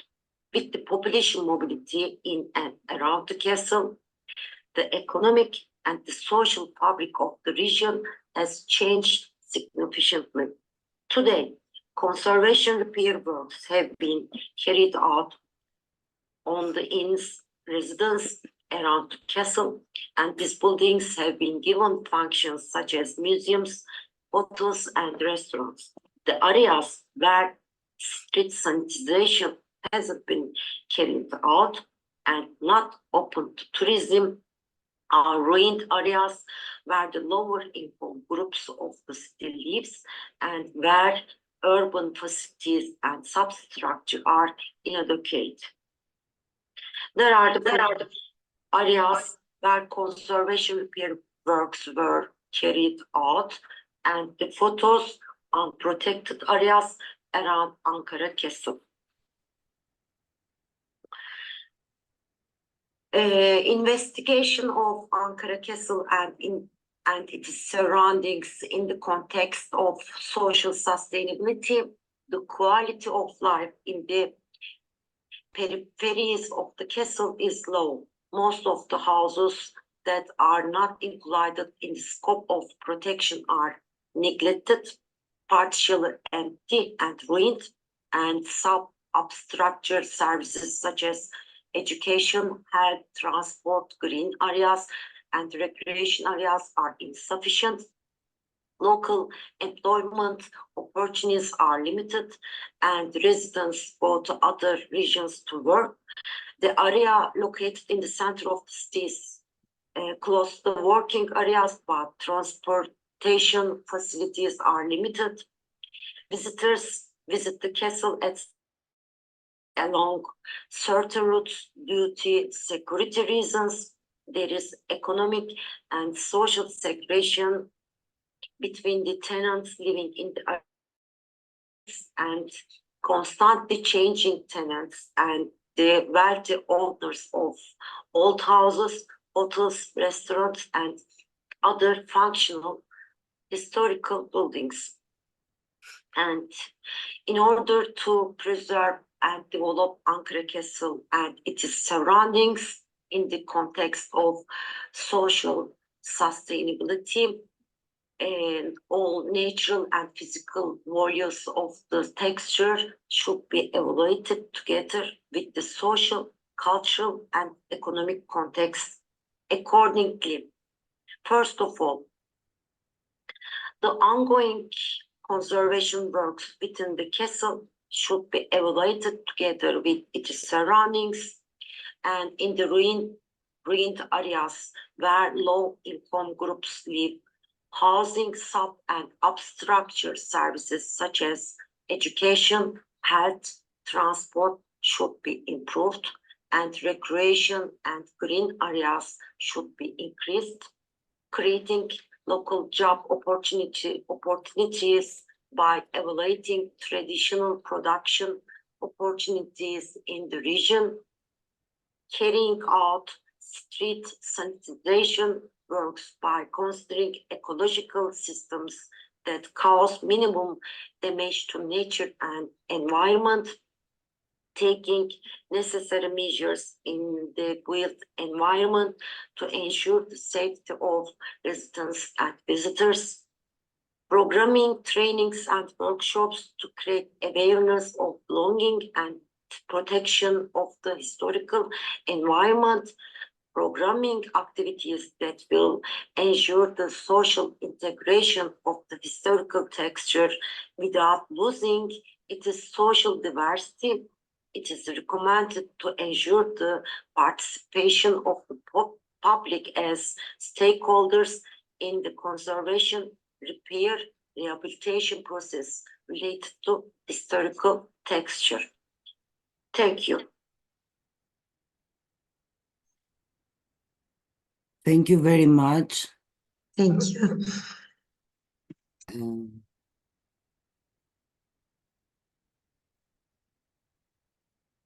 Now we are moving to the next, which is here.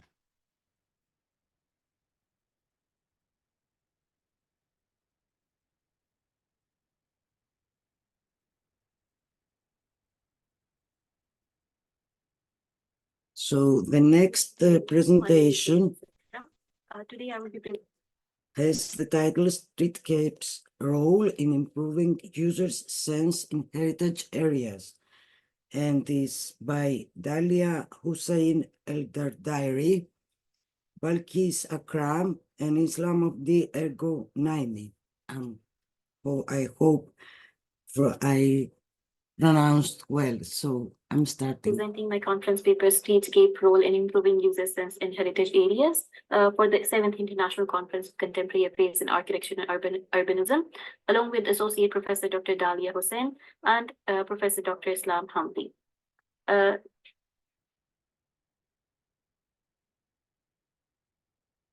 The content of this presentation will include introduction, literature review, material methods, results, and conclusion. Moving on to the introduction and starting with the background information. Urban design is the broad field of planning and designing of cities and towns and other urban areas.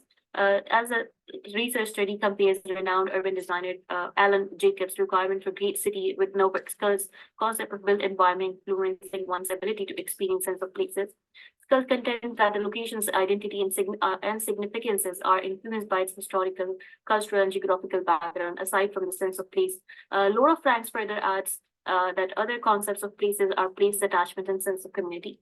Her study further found that the best principle for urban streetscape design was with the Jacobs. The context of this paper is the setting of the city of Muharraq, Kingdom of Bahrain, and the rationale being aligned to its concept of place, focusing on heritage areas. Moving on to the research question, it seeks to find the streetscape role in improving its users' sense and heritage area. The two main objectives of this research is to provide strategies and guidelines for that are suitable for streetscape design that shows the identity of specific places that have become more needed and aligned with the heritage part of the city development plans. And further, the objective of the study is to provide Bahrain Heritage Authority and other concerned authorities to have proper guidelines on how to design all the streets of Muharraq in a way that it complements its history up to its present lifestyle. Moving to the literature review, it was important to know how important the streets are in the heritage of Muharraq. Heritage is shaped by the events and activities happening around the streets and the street corners, where typically it refers to the daily experiences of individuals residing in urban areas. There is a prevailing belief that numerous historical structures may be found along the street. Muharraq is unique in its preservation of intangible heritage, values, quality that is lacking in other Gulf areas. This encompasses a way of life, traditional songs that are performed on weddings and different occasions. City of Muharraq Island placement in the north of East Bahrain has been crucial to its city's urban development throughout the history. Muharraq is the most forward specialist because of the professional from the government in the late 1960s. Moving on to the streetscape as an important heritage. In our heritage places are the places provide for shared use, visitors or users, regardless of their social, physical. They should access and see the tourist such areas. Streetscape is one of the fundamental elements that can improve the heritage area and the overall experience. Designing streetscape, there are elements, but the are mentioned: heritage preservation, stability, traffic management, and civic.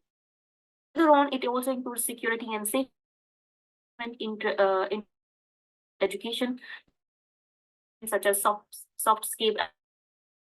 One of the most important sections of with this research is this for culture. Further, it's important to streets and streets. Yeah, streetscapes are the part of designs play important experiences. Design, but most importantly, quality of urban environment. It not only contain the element present, but also the culture in using streetscape in heritage, vital dimension in a cultural streetscape is a remarkable street scene culture. It assists in defining urban forms, streets, physical, cultural means, provides building and shared communal activities and identities. Here are some pictures that elaborately shows how important and how different every street is from each another, because every street has its own theory, its own history of culture. Moving on to this streets with cultural dimensions, it also has a different perspective in terms of the materiality as visible in the pictures. The theory of contextual streetscape aimed to incorporate project in the heritage area and landscape architectural design elements within the streetscape cultural fabric. This method encourages harmonious design that considers the historical context, landscape architectural style, and spatial relationship in its surrounding. It stresses the preserving the streetscape integrity consistency while handling current anticipation and functions. Here are some examples from Sukhbaraha and Perling Path, which are located in Maharat, how they have used the conceptual elements in the streetscape. Moving on, streets also have some elements that attracts the cultural, such as the marketplaces, as visible in the picture. This is one of the street in Bab al-Bahrain that is used as a market. It represents the history, it represents the present, it represents in the streets, the social bound. Aim to provide functions for social interest, achieve security, economic health, so culture, see to continuing feelings of spaces that and comfortable for example, the place. People, there are comfortable places to from the elements such as markets, streets, and cafes are the examples. Social engagement involves emotional support time in the neighborhood. Streets hold a lot of important discussions, feelings, and exchange of services are the cities. Factors to design are people, safety, appeal, and how it should be. A network of the street, flexibility, ecosystem, the most important. Refers to the level of the ease with which individual, and by individual means every age group with various impairment, can enter and navigate public spaces. In context of the city, accessibility refers to the factors such as efficient traffic management, well-planned public transit systems with appropriate stations, streets that are constructed to be easily navigated for pedestrians. Given the significance of public spaces' vibrancy for its inhabitant, it is crucial to thoroughly assess, analyze, and improve accessibility for individuals of all age groups, varying physical capabilities. Moving on to the material and methods, how we have answered the research question and reached the research goals. This research has adopted a mixed method, qualitative and quantitative design. Qualitative research method include one-to-one interview, observation, surveys.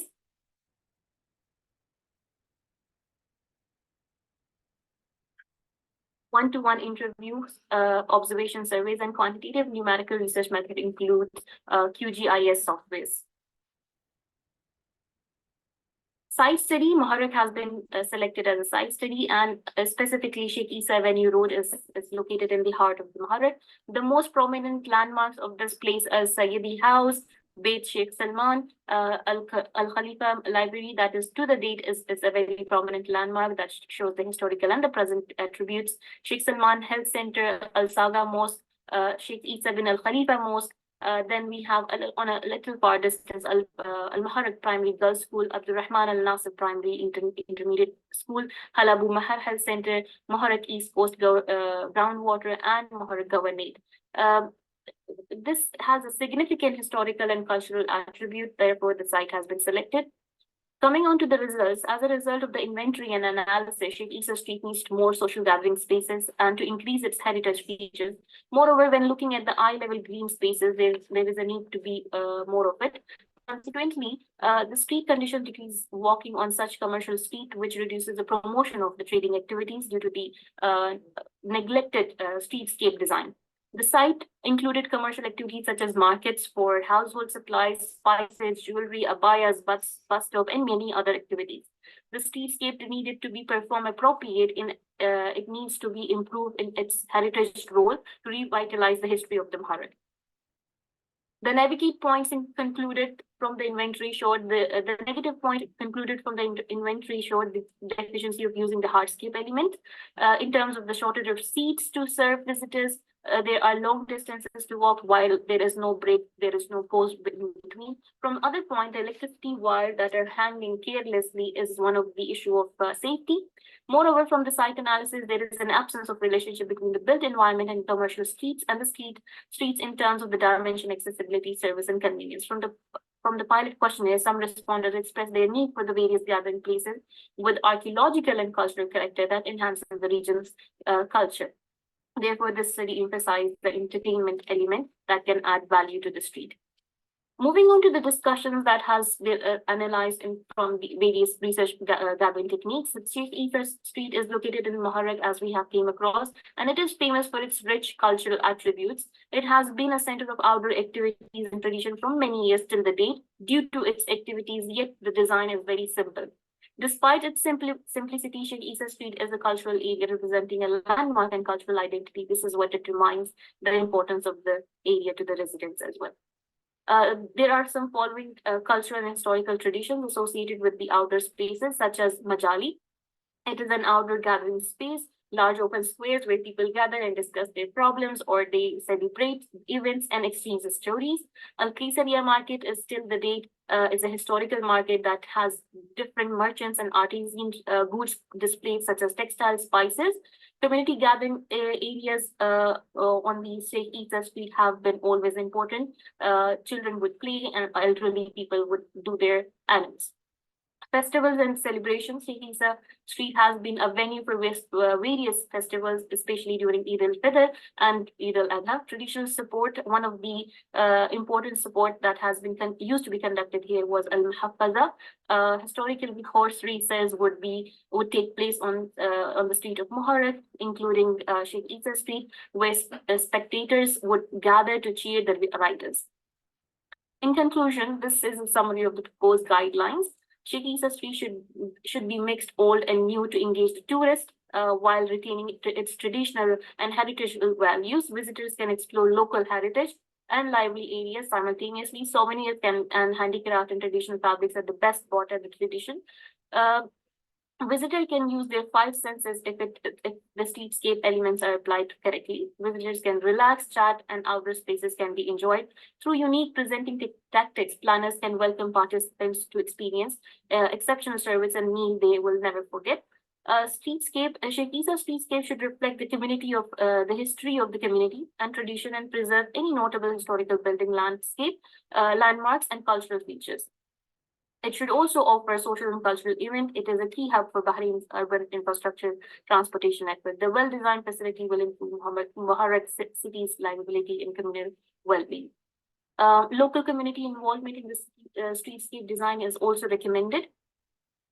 That is it. Thank you for the time. If there are any queries, please do not hesitate to ask.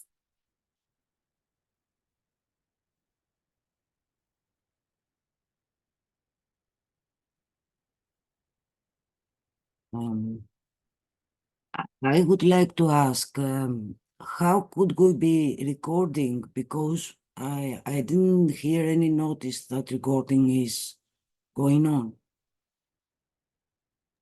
Recording going on. Don't worry about this. It's okay. It's okay. It is already recording. So Yes. we are going to the next the third one in the row.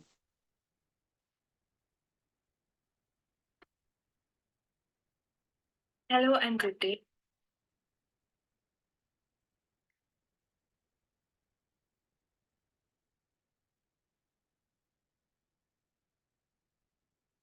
The third one is entitled The Museum Journey, Phenomenological Explorations in the Bahrain National Museum by Avni Dur, who is a Master of Architecture at the Department of Architecture and Interior Design in the College of Engineering and University of Bahrain, and graduated from the School of Planning and Architecture with a Bachelor in Architecture in 2021.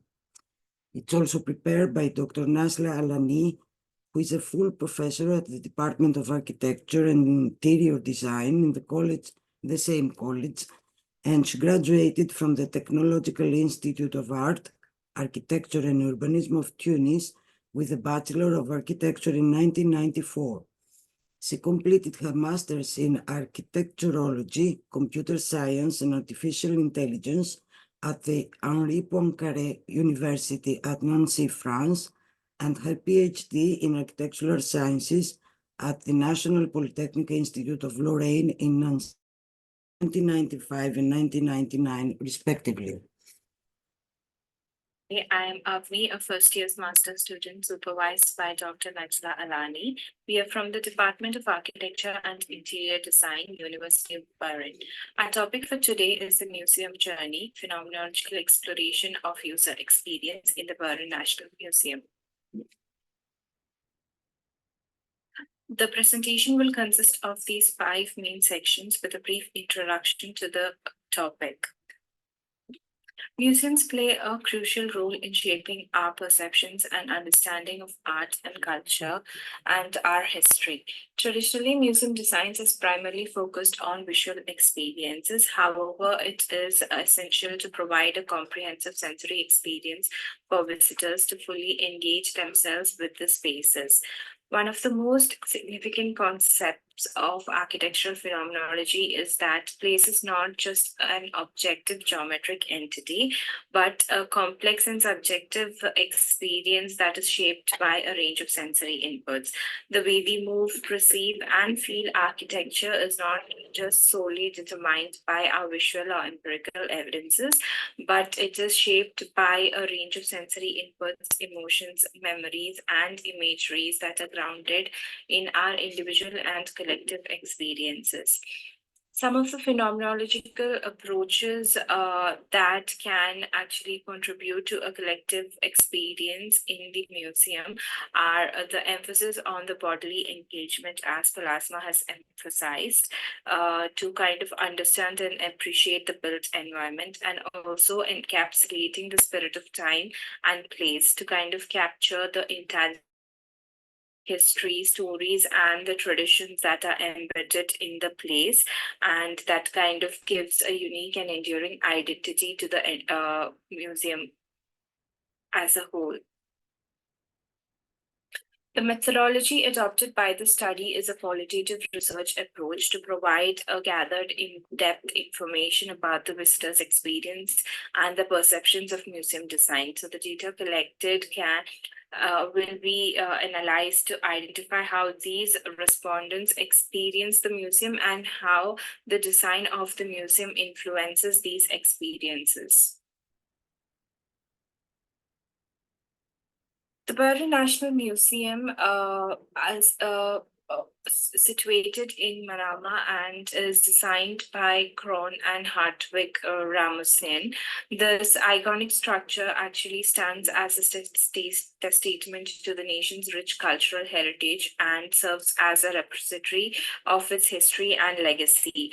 The museum actually features modern design elements that combines both the traditional Islamic motifs, following the minimalistic approach to kind of create a dialogue between the past and the present. And the entire space is intended to kind of reflect the people about the Bahraini culture and the heritage. The survey of the 8 participants visiting the museum revealed an overwhelmingly positive feedbacks. So when participants actually described the visit as astonishing, beautiful, and captivating, indicating an impactful and memorable experience.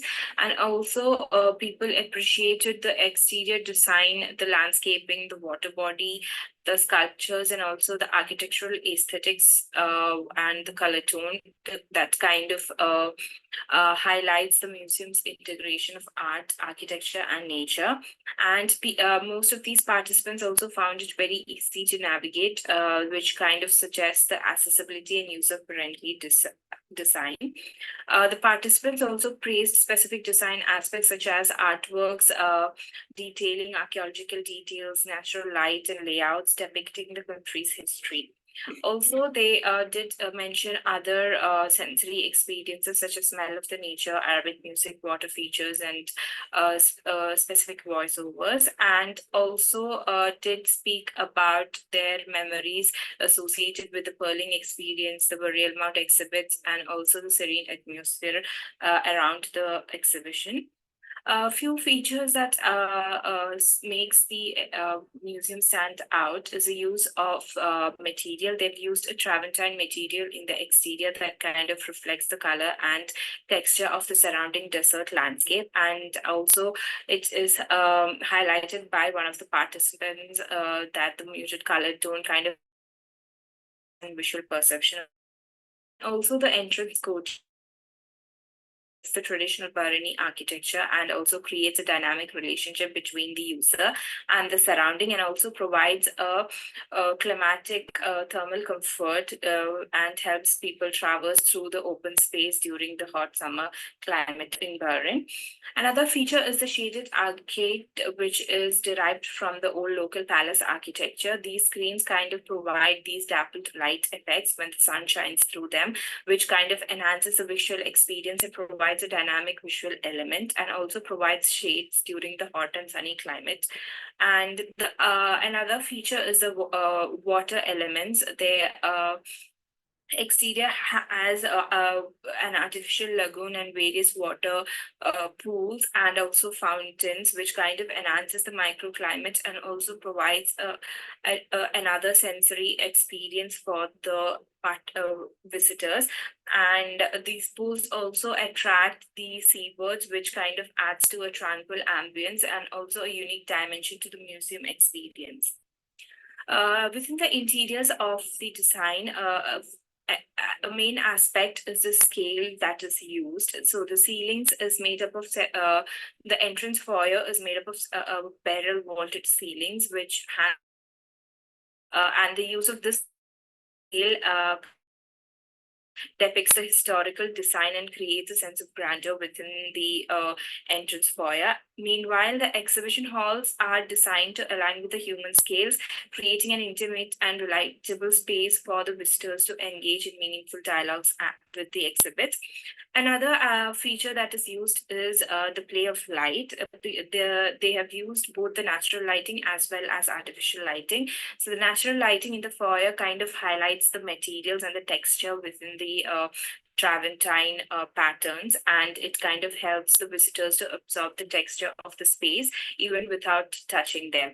The artificial lighting, especially in the Hall of Graves, the use of the dimmer lights, which by using strategically spaced spotlights, kind of enhances the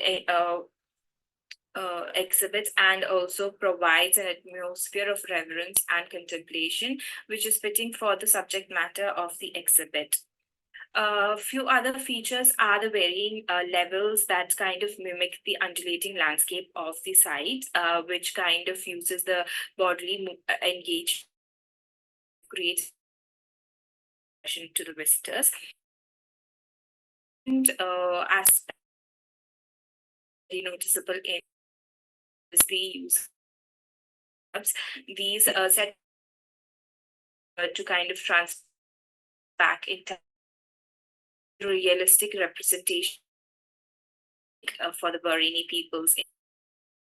And in addition to the visual aspects, the museum also includes such as the historical periods of the exhibits, to kind of transport back the visitors in times, and also you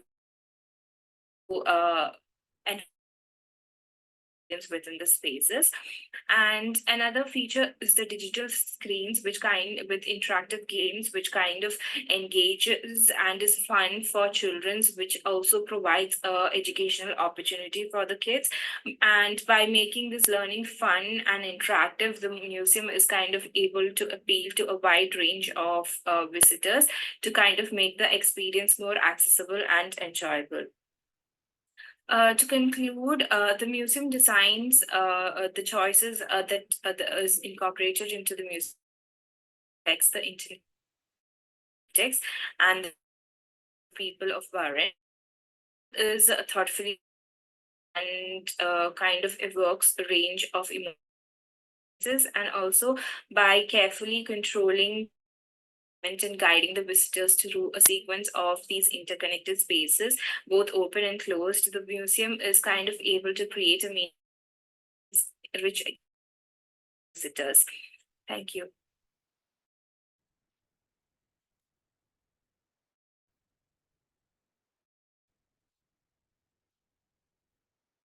The presentation is ours.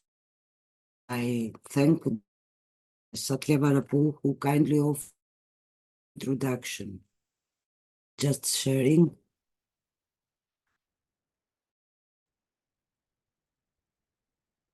Oh, Dr. Satya Varapu, please take the microphone. Yes, sorry.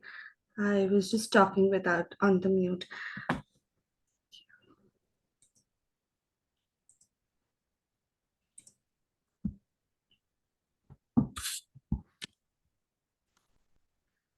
So the next presentation is on the museum journey, which is, sorry, a pre-war Greek open prisons, a dynamic and spatial condition by Dr.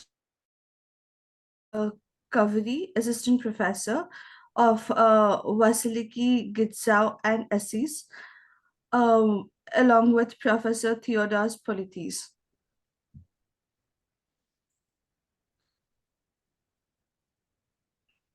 Can I move on?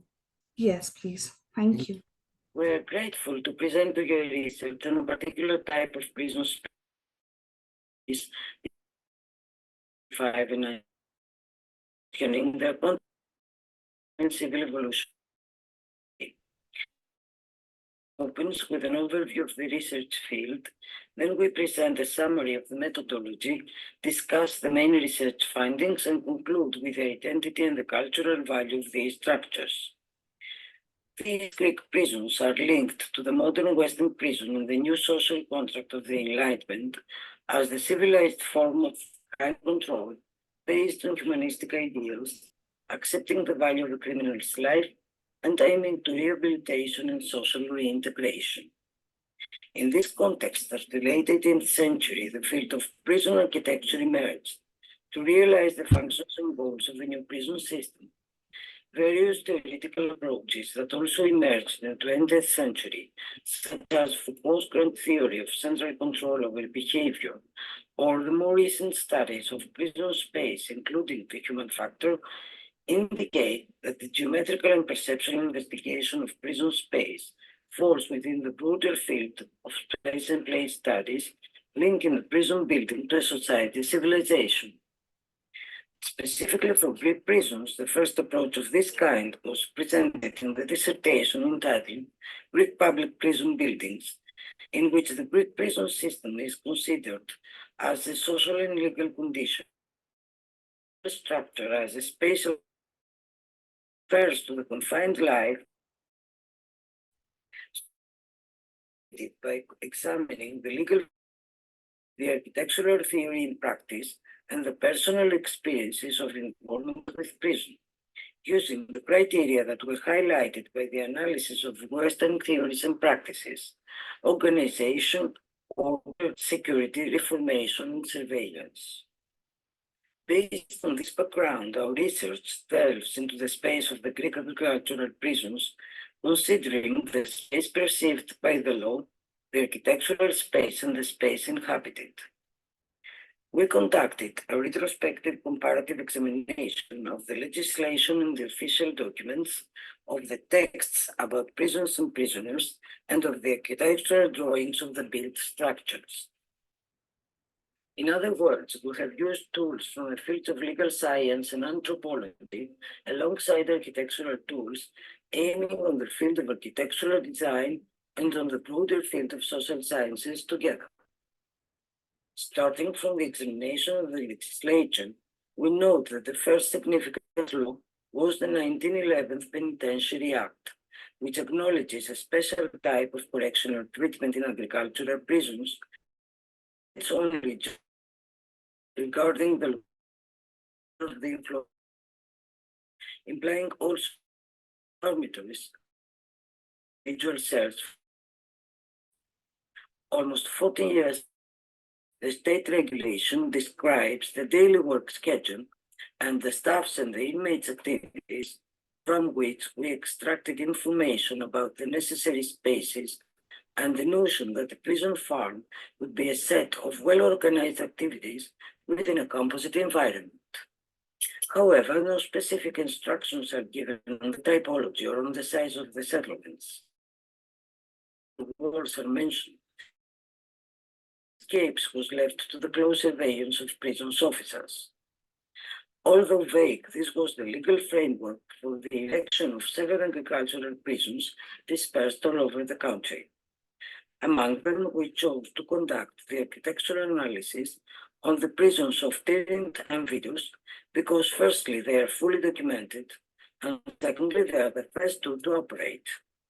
We transformed the original architectural plans into abstract diagrams of functional units, associating each particular room to one of the three main functions of modern prison theory, revealing the places of security, reformation, and surveillance in order to evaluate their spatial distribution.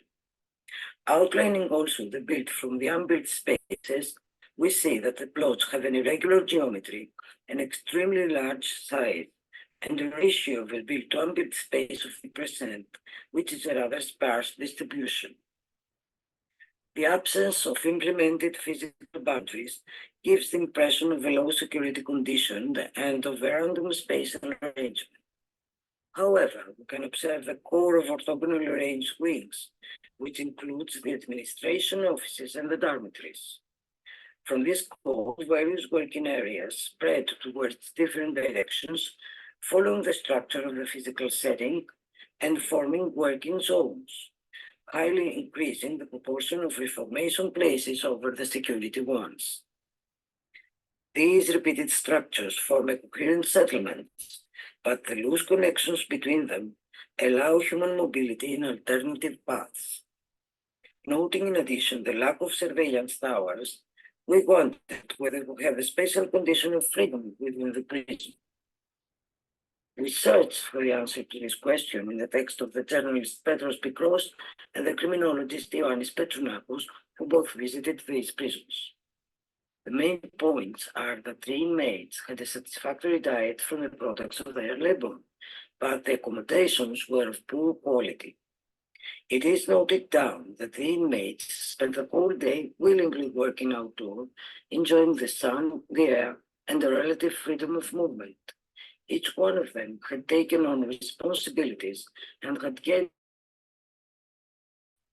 if seemed to have accepted Foucault's debt to the society. I'd been aware of this, they escape. Life and solidarity observed propose a prison model based on a cooperative system totally managed by the prisoners, and Petronakos confirms the economical profit for the state proven by numbers. Enthusiastic about this environment, he also states that in addition to the cultivation of plants, the prison also favored the cultivation of convicts into useful citizens who were able to pass on the arts to the society after their release. Summarizing the results, we conclude that the Greek state's quite flexible legal framework made possible to arise An architectural field consisted of relatively heterogeneous elements that the human activities unify. Centers, paths, and zones we mentioned work together to form a dynamic totality where any spatial expression is possible. A continuous flowing space, almost freed from defined centers and from the distinction between inside and outside. So, if the theory of Western modern prism has contributed to the creation of a centrally organized civilization, then the cultures of these enclosed communities released its practical application, managing a dynamic spatial condition that gives the pre-war Greek agricultural prisons the identity of an open correctional space as the ones in Scandinavian open prisons of the meta-war era, achieving the main goal of all penal reforms, reformation for the social reintegration of the convicts. This new meaningful world was developed by the peaceful coexistence of land culture and man's culture, and appears as a mixed nature and man-made landscape that favors the study of space from a humanistic perspective, which, as Yefutan notes, is the study of a people's spatial feeling and ideas in the stream of experience. We believe that any contemporary interdisciplinary research on the complex phenomenon of reformative spaces and procedures would achieve immediate results by using the above socio-physical tools rather than using statistical data, as they are directly related to the rich capacity of nature's structures to receive meaningful contents, and also to the profit that humans have when working along with nature's general principles. Thank you very much for your attention.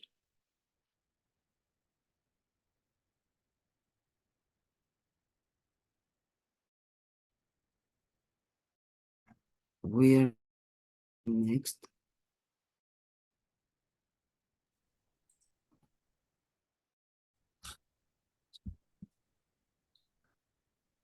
Good day to all.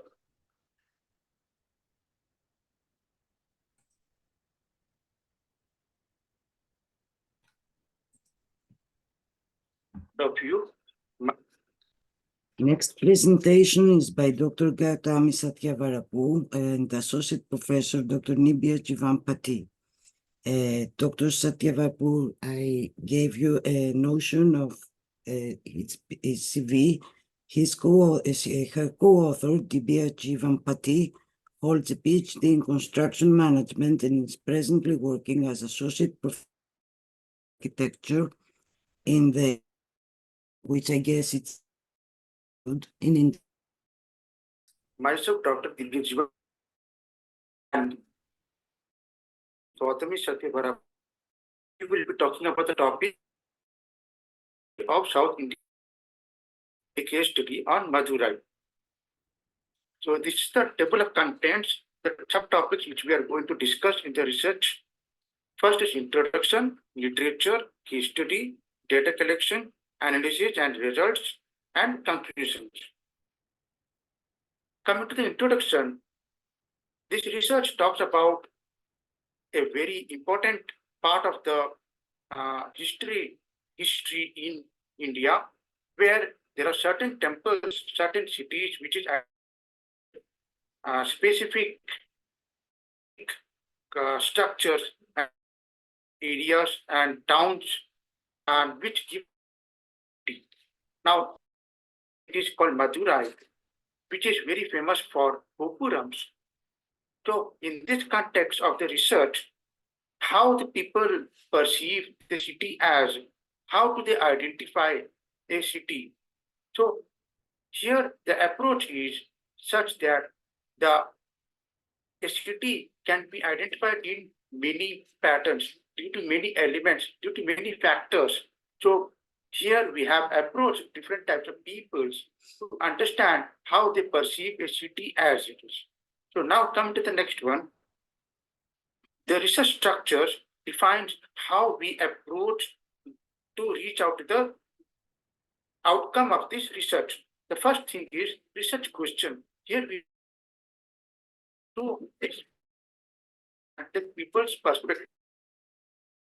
We decided the objectives, and based on that, we framed a methodology to how to carry out the research and what are the expected contribution in this particular research that could be expected.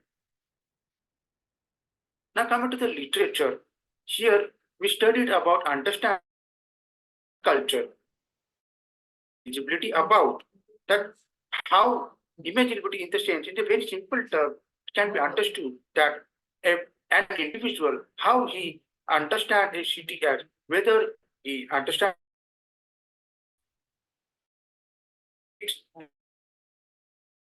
or and made it. Second thing is exploring memory. And third is introduction to isofist concept. Due to which it helped us to come to the conclusion. Now coming to the case study, as already discussed, that we have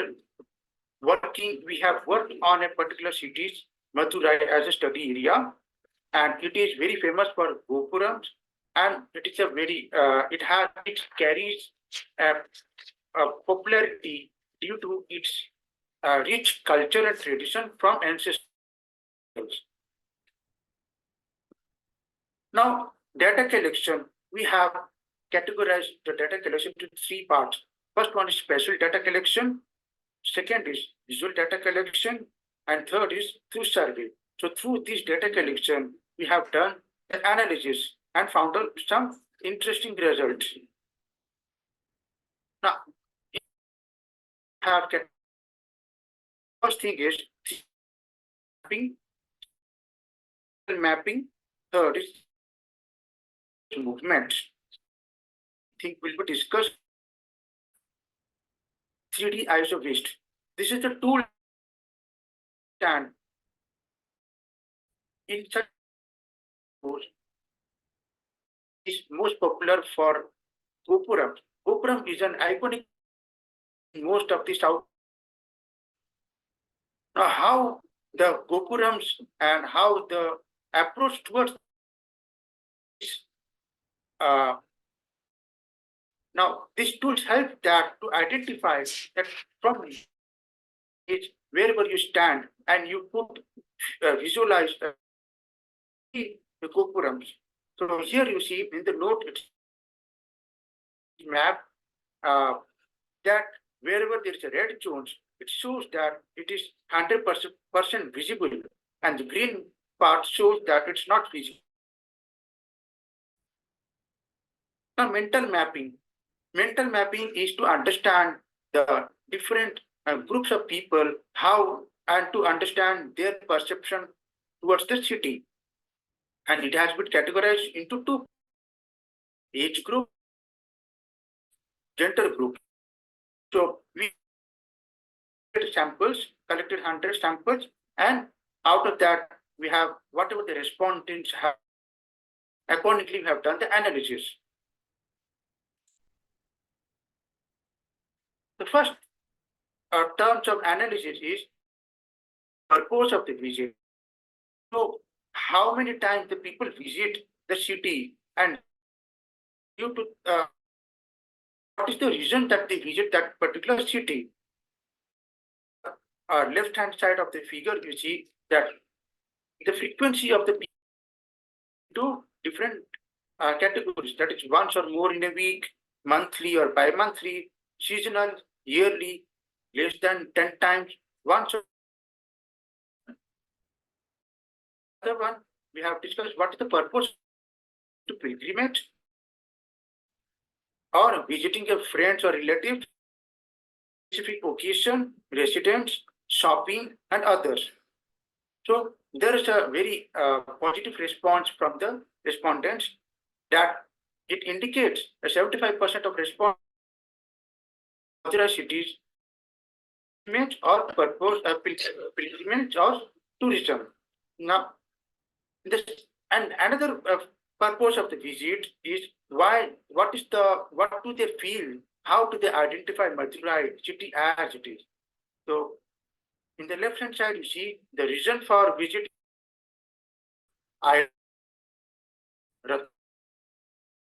cruisers, Midavidi, Channiti Street, sacred water bodies, Chittirai Tilvija, and others.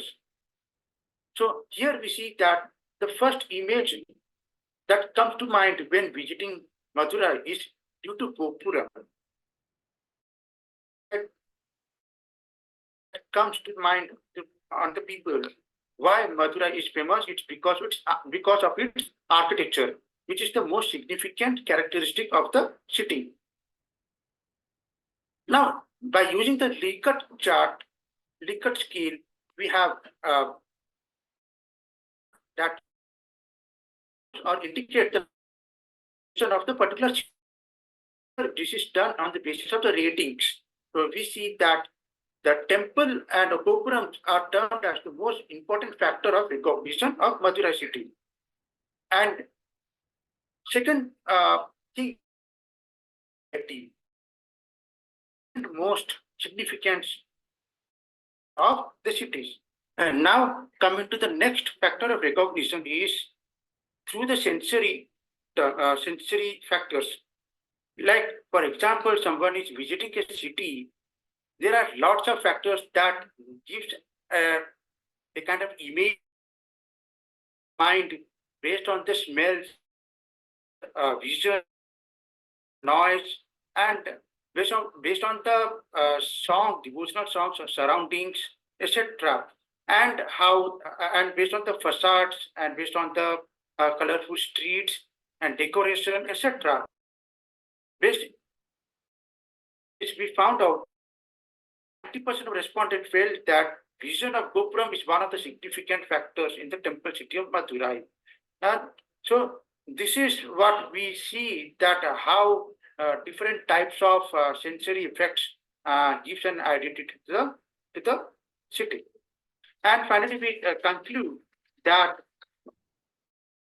such a tremendous amount of particular cities, there are certain factors that create the popularity because of the rapid economic and social changes that threaten the traditional views. These types of virtues should be there, and these types of cultural identity should be preserved so as to keep the city's popularity intact. And the last, I would like to emphasize that is the vital environment, the importance of in city planning, and also the urban designers should also prioritize by preserving the imageability through three-dimensional visual city images and understanding the traditional city strategies, so that the core values of the culture. So, thank you very much.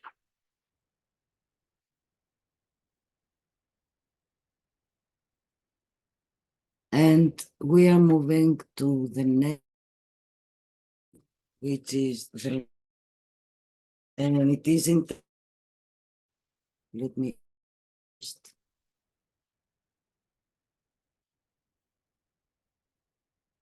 So, ma'am, the screen sharing is shown. So it is entitled The Role of Public Engagement and Awareness in Effective Preservation of Heritage Structures. Architect Shabi Hamd, architect Rosni Bais, and Tomal Mittal. Shabi Hamd is an architect and urban regeneration specialist, serves at and focusing on community. Rosni Bais from IIT Road, assistant professor at Alanya University, specializing in conserving water bodies, heritage precincts, and urban fabric. Both authors are passionate enthusiasts. And along with my co-author, architect Shabi Hamd, I'm going to talk on role of public engagement and awareness in effective preservation of heritage. Heritage conservation has been globally persuaded by many institutions and researchers. While some have delved into tangible aspects of conservation and preservation, few have also highlighted the intangible aspects, in particular, role of community engagement. With more than 40,000 large and small structures, India is the land of heritage sites and buildings. These 40,000 are protected by institutions, rest others are still in need of conservation. Despite this fact, there remains a scarcity of studies and an approach exploring the role and involvement of local communities for effective preservation. Hence, this study aims to identify the role of community engagement by assessing the knowledge of communities precincts. Seek to explore the social benefits of promoting local participations in preservation efforts. The research is structured into two main components: view of existing identify gaps, followed by primary site investigations involving surveys, interviews, and the first actionable recommendation: community awareness, safeguarding India's cultural heritage. Scope of work focuses on qualitative aspects related to the heritage sites, in particular community involvement. The state of Uttarakhand in India is divided into the Garhwal Vasudeva temple lies in Garhwal region, whereas the Manyan group of temple lies in the Kumaon region. With a mere distance of 430 kilometers, both these structures differ in architectural style, socio-cultural practices, and religious beliefs. However, at both the places, settlement, the distinct management style of the temple, Devta temple management, while the Manyan group of temples are managed by the national authority. Here, we can see the building height maps of the place. In case of Bisoi, the height of the Mahasudevta temple is roughly 3-story high. And the building immediate vicinity does not obstruct the temple. The village temple does not fall under the protection of any national agency, and the people have not been informed on how to construct their houses or follow any regulations. With their own consensus, they are building houses lower so that the skyline is maintained and the temple.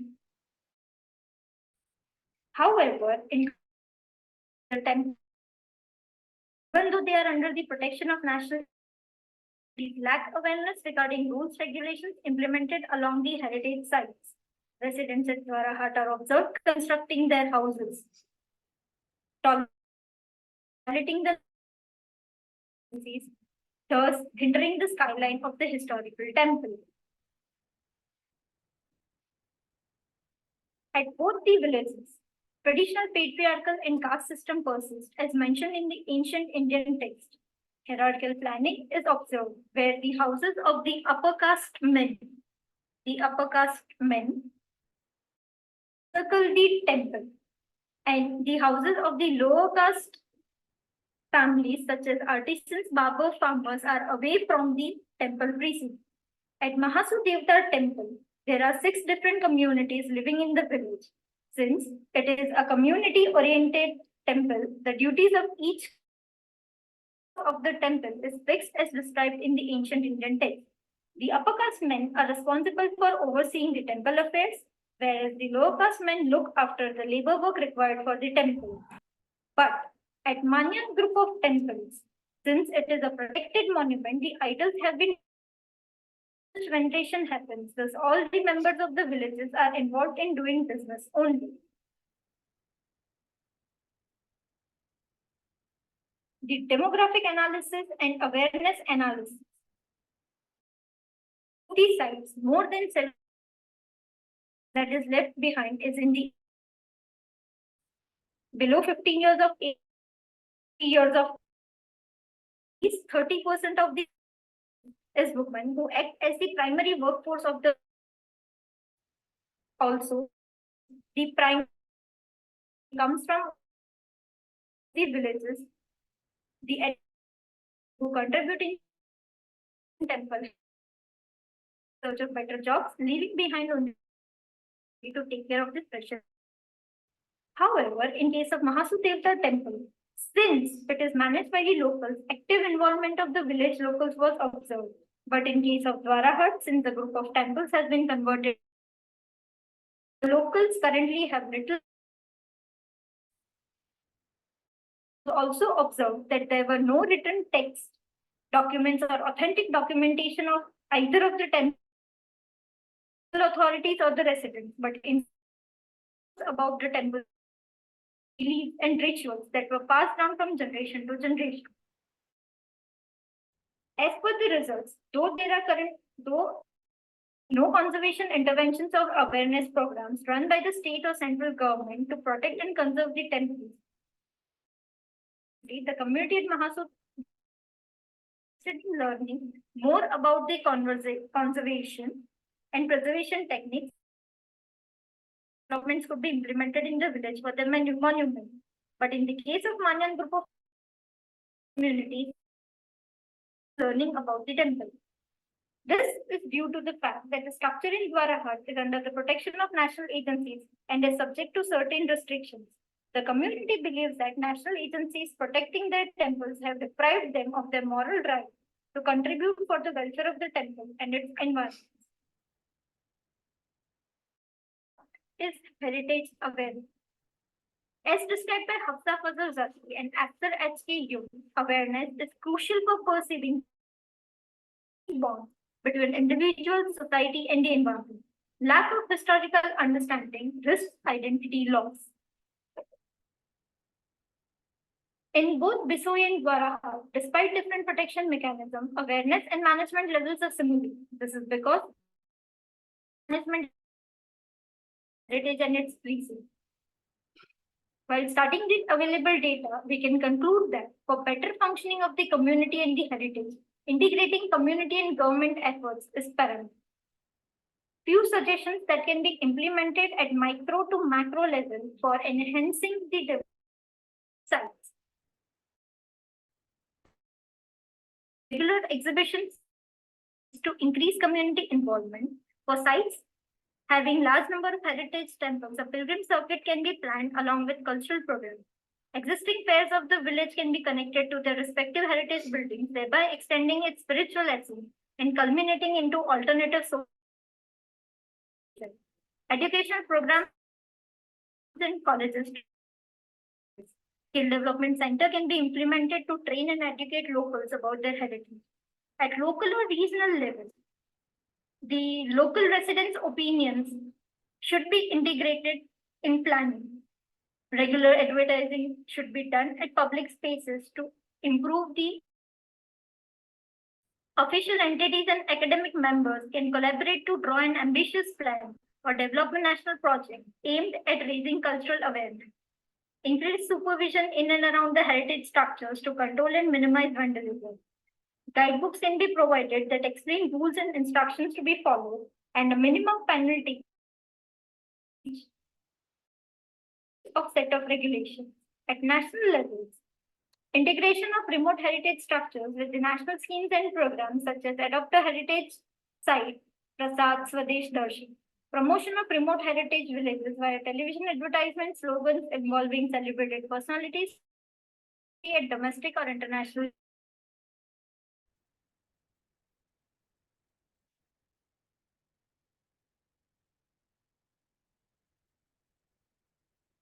So thank you all very much.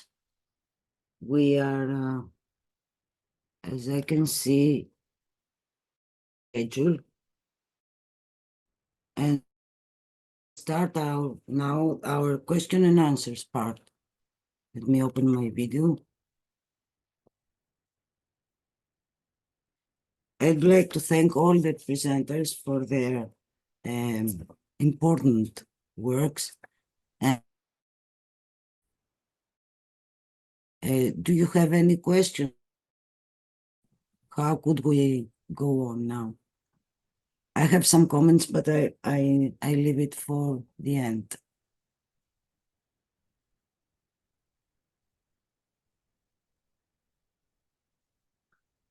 You can write down a message.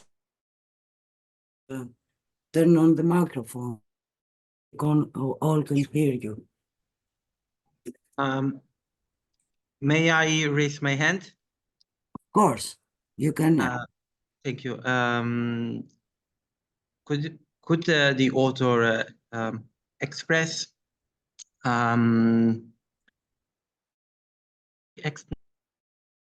heritage program? Thank you. The author of what? Of which presentation? Of the last one. Of the last one. So, Dr. Let me see if they are in.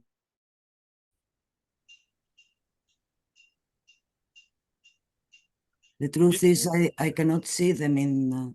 No, we are here. Can you please repeat your question? Hello. Is this program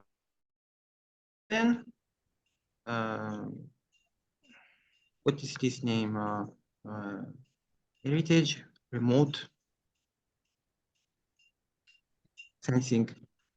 No, actually, these programs are only planned for the public, so they are open to everyone, because we want to like create awareness among the communities around the heritage structures, so that they know about their history and past, and they can create a build a relationship between the heritage structures and them. Okay, thank you.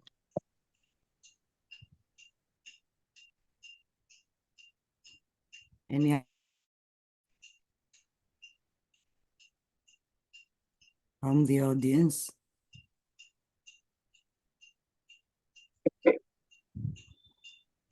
Everything was so clear for everyone. I guess no one is asking the questions.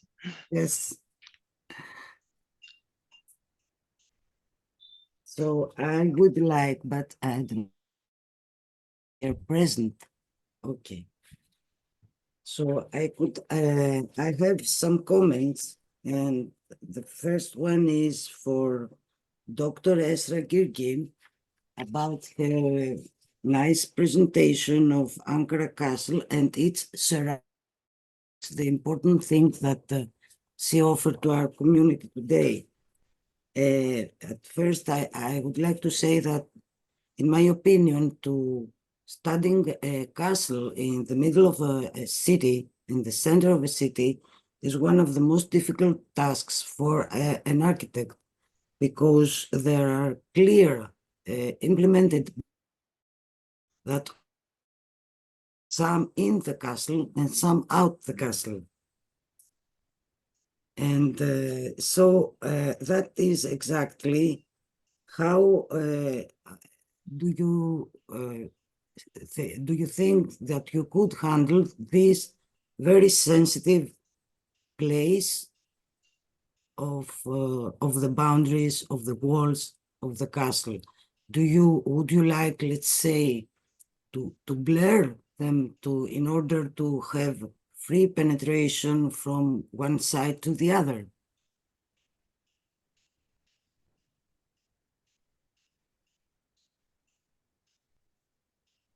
Please open your microphone. Do you hear? Yes, very well. Okay. The boundaries of the castle is areas, and there's many of problems, and can I take your question again? How do you think of handling in a physical way at first, and of course your theoretical approach on the matter of the boundaries between? Yes. That is the question. For my question. That is the question for you, from me to you. How? How? It is a difficult one. That is why I'm expecting.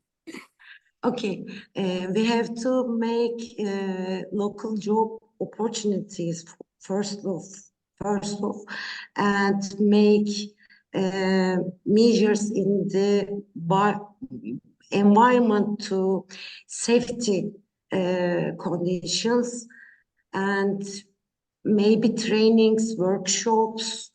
There are a lot of problems at the boundaries of the castle, and it is important the participation of public as stakeholders in the conservation and etc. If I understand you really. That is exactly what I was expecting you to answer, because we see that what we are trying to study here is to make a transition from, let's say, just human-centric approaches to people-centered approaches that involves many more persons that form a community, or maybe a whole people. So that is my opinion too, that these persons, these people, the inhabitants of the surroundings, should have their own opinion on what is going to be with these boundaries and the castle in general. So thank you very much, Dr. You are right, thank you. And is there any other who would like to have a question?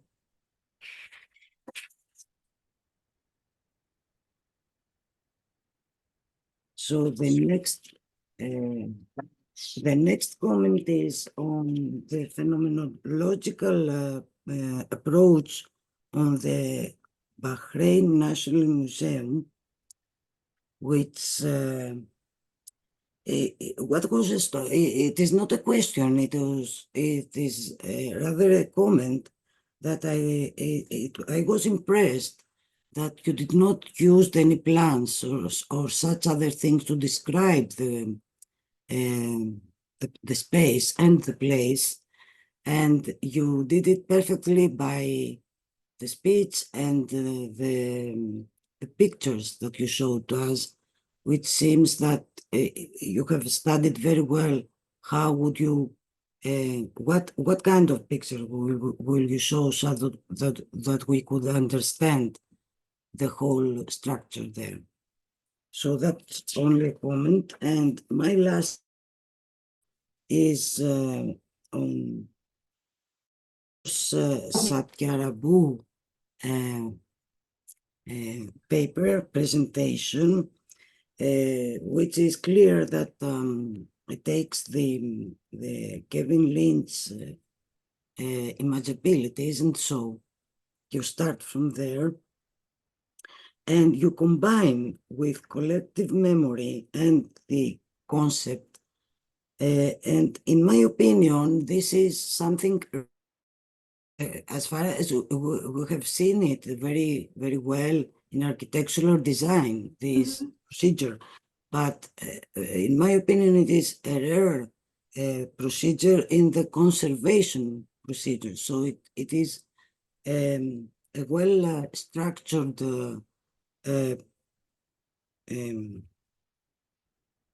propose in order to continue and to evolve these studies. Would you like to comment on what I just said? Thank you very much for the comment. So my main motto behind my thesis or my research is if you are visually connected, only then you have a sense of belongingness, and that will seep into the people around, and they will have that sense of belongingness to preserve that particular space. And this has been a custom which is preserving the heritage areas. So people either religiously, culturally, or socially get bonded if there is a visual connectivity. And in my thesis, the Gopuram, or the watchtower, is one of the most iconic structures of my of the South Indian temples, and that was something which was preserving the heritage, and it is our turn to preserve the visual connectivity, trying to maintain the visual connectivity in terms of having like height bylaws, etc. In that. Thank you. I have a question on that. Did Yeah. you have a collaboration with an anthropologist on how elaborating the questionnaires on people? Yes, I did have a lot of collaboration. So I have had like a lot of, before I had the like preparation of the questionnaires, I did talk to Lakshmi Tilagam, who is one of the anthropologists from Tamil Nadu, and she's working in one of the architecture universities as well as a guest faculty. So she had a complete understanding on how these affect the human mind in that particular area and how that has been evolved. So yes, I have actually working on the questionnaire. So which is your, I guess, final suggestion of interdisciplinary methods of research, isn't it? Yes. We need each other in order to move on. Thank you very much. So I don't have any other question or comment. All presentations were raising new ideas and new thoughts on our work, so that we are moved to the next session. Thank you very much, Doctor, for your wonderful management. Can you make me host again to give to the other chair? Yes. I'm looking now. Salar, yes. Yes, I can find. I thought it's alphabetical, but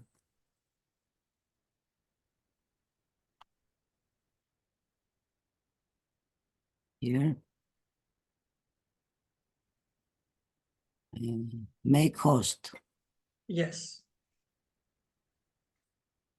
Thank you.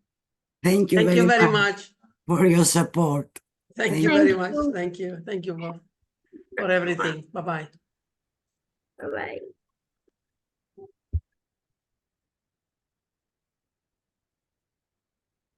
Now we are in the new session, new part of the session C. Architect Rohini, are you there, or Dr. Leonardo? Because we have to catch up with the time. Yes, sir. Here. For Di Mauro, I represent him. No, just Architect Rohini, can you be the chair? Because I want to make you a host. Yes, sir. Yes, sir. I am there. Are you? Is it audible? Sorry. Am I audible? Am I audible? Yes. You just. Yes. I will make you a host, and then when you finish your session, you give it to Gerd Witzel or Dr. Lailit, the one coming after your session, your round. Is it okay? Okay. So let me know if you have any problem in sharing and everything. I will make you host now. Yes, Professor. Then we will see how it's going with you. Okay, good luck. You are host. Yes, thank you very much. Welcome. Hello, everyone, to this session. I am Rohini Malagi, along with my co-chair, Leonardo Di Mauro. I welcome you all for this session, Heritage and Cultural Landscape, the Morphological and Social Aspects. So we have 6 videos presentation.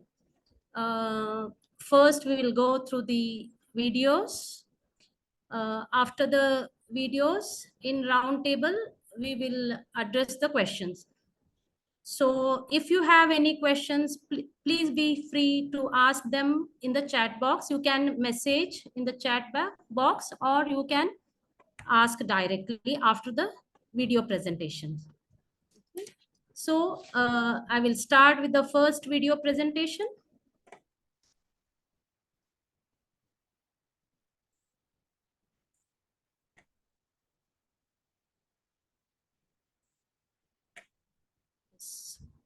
So the first video presentation is by me itself, the potential of heritage site development, applying circular economy model at World Heritage Site of Hampi in India.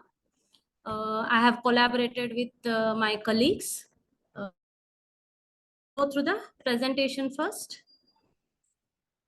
I'll share the screen.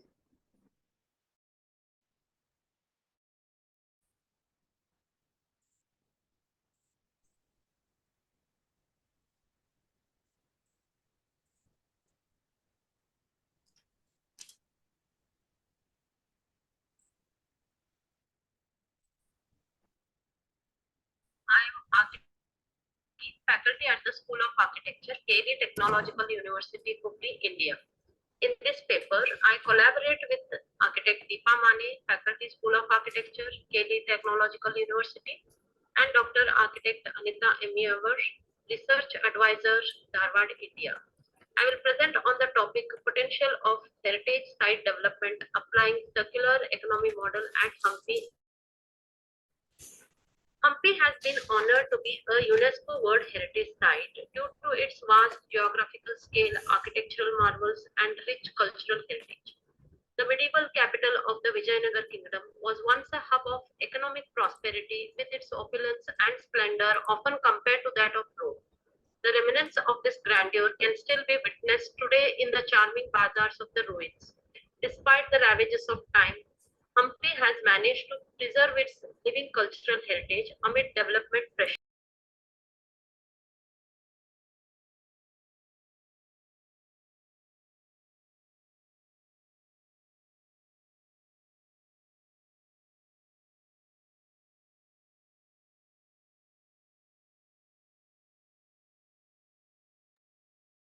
Doctor, I cannot hear the sound. As well as increase the lifespan of products. Yes, now okay. Its heritage context is a sustainable development strategy. It's at micro, meso, and macro levels and can be adopted in the adaptive reuse of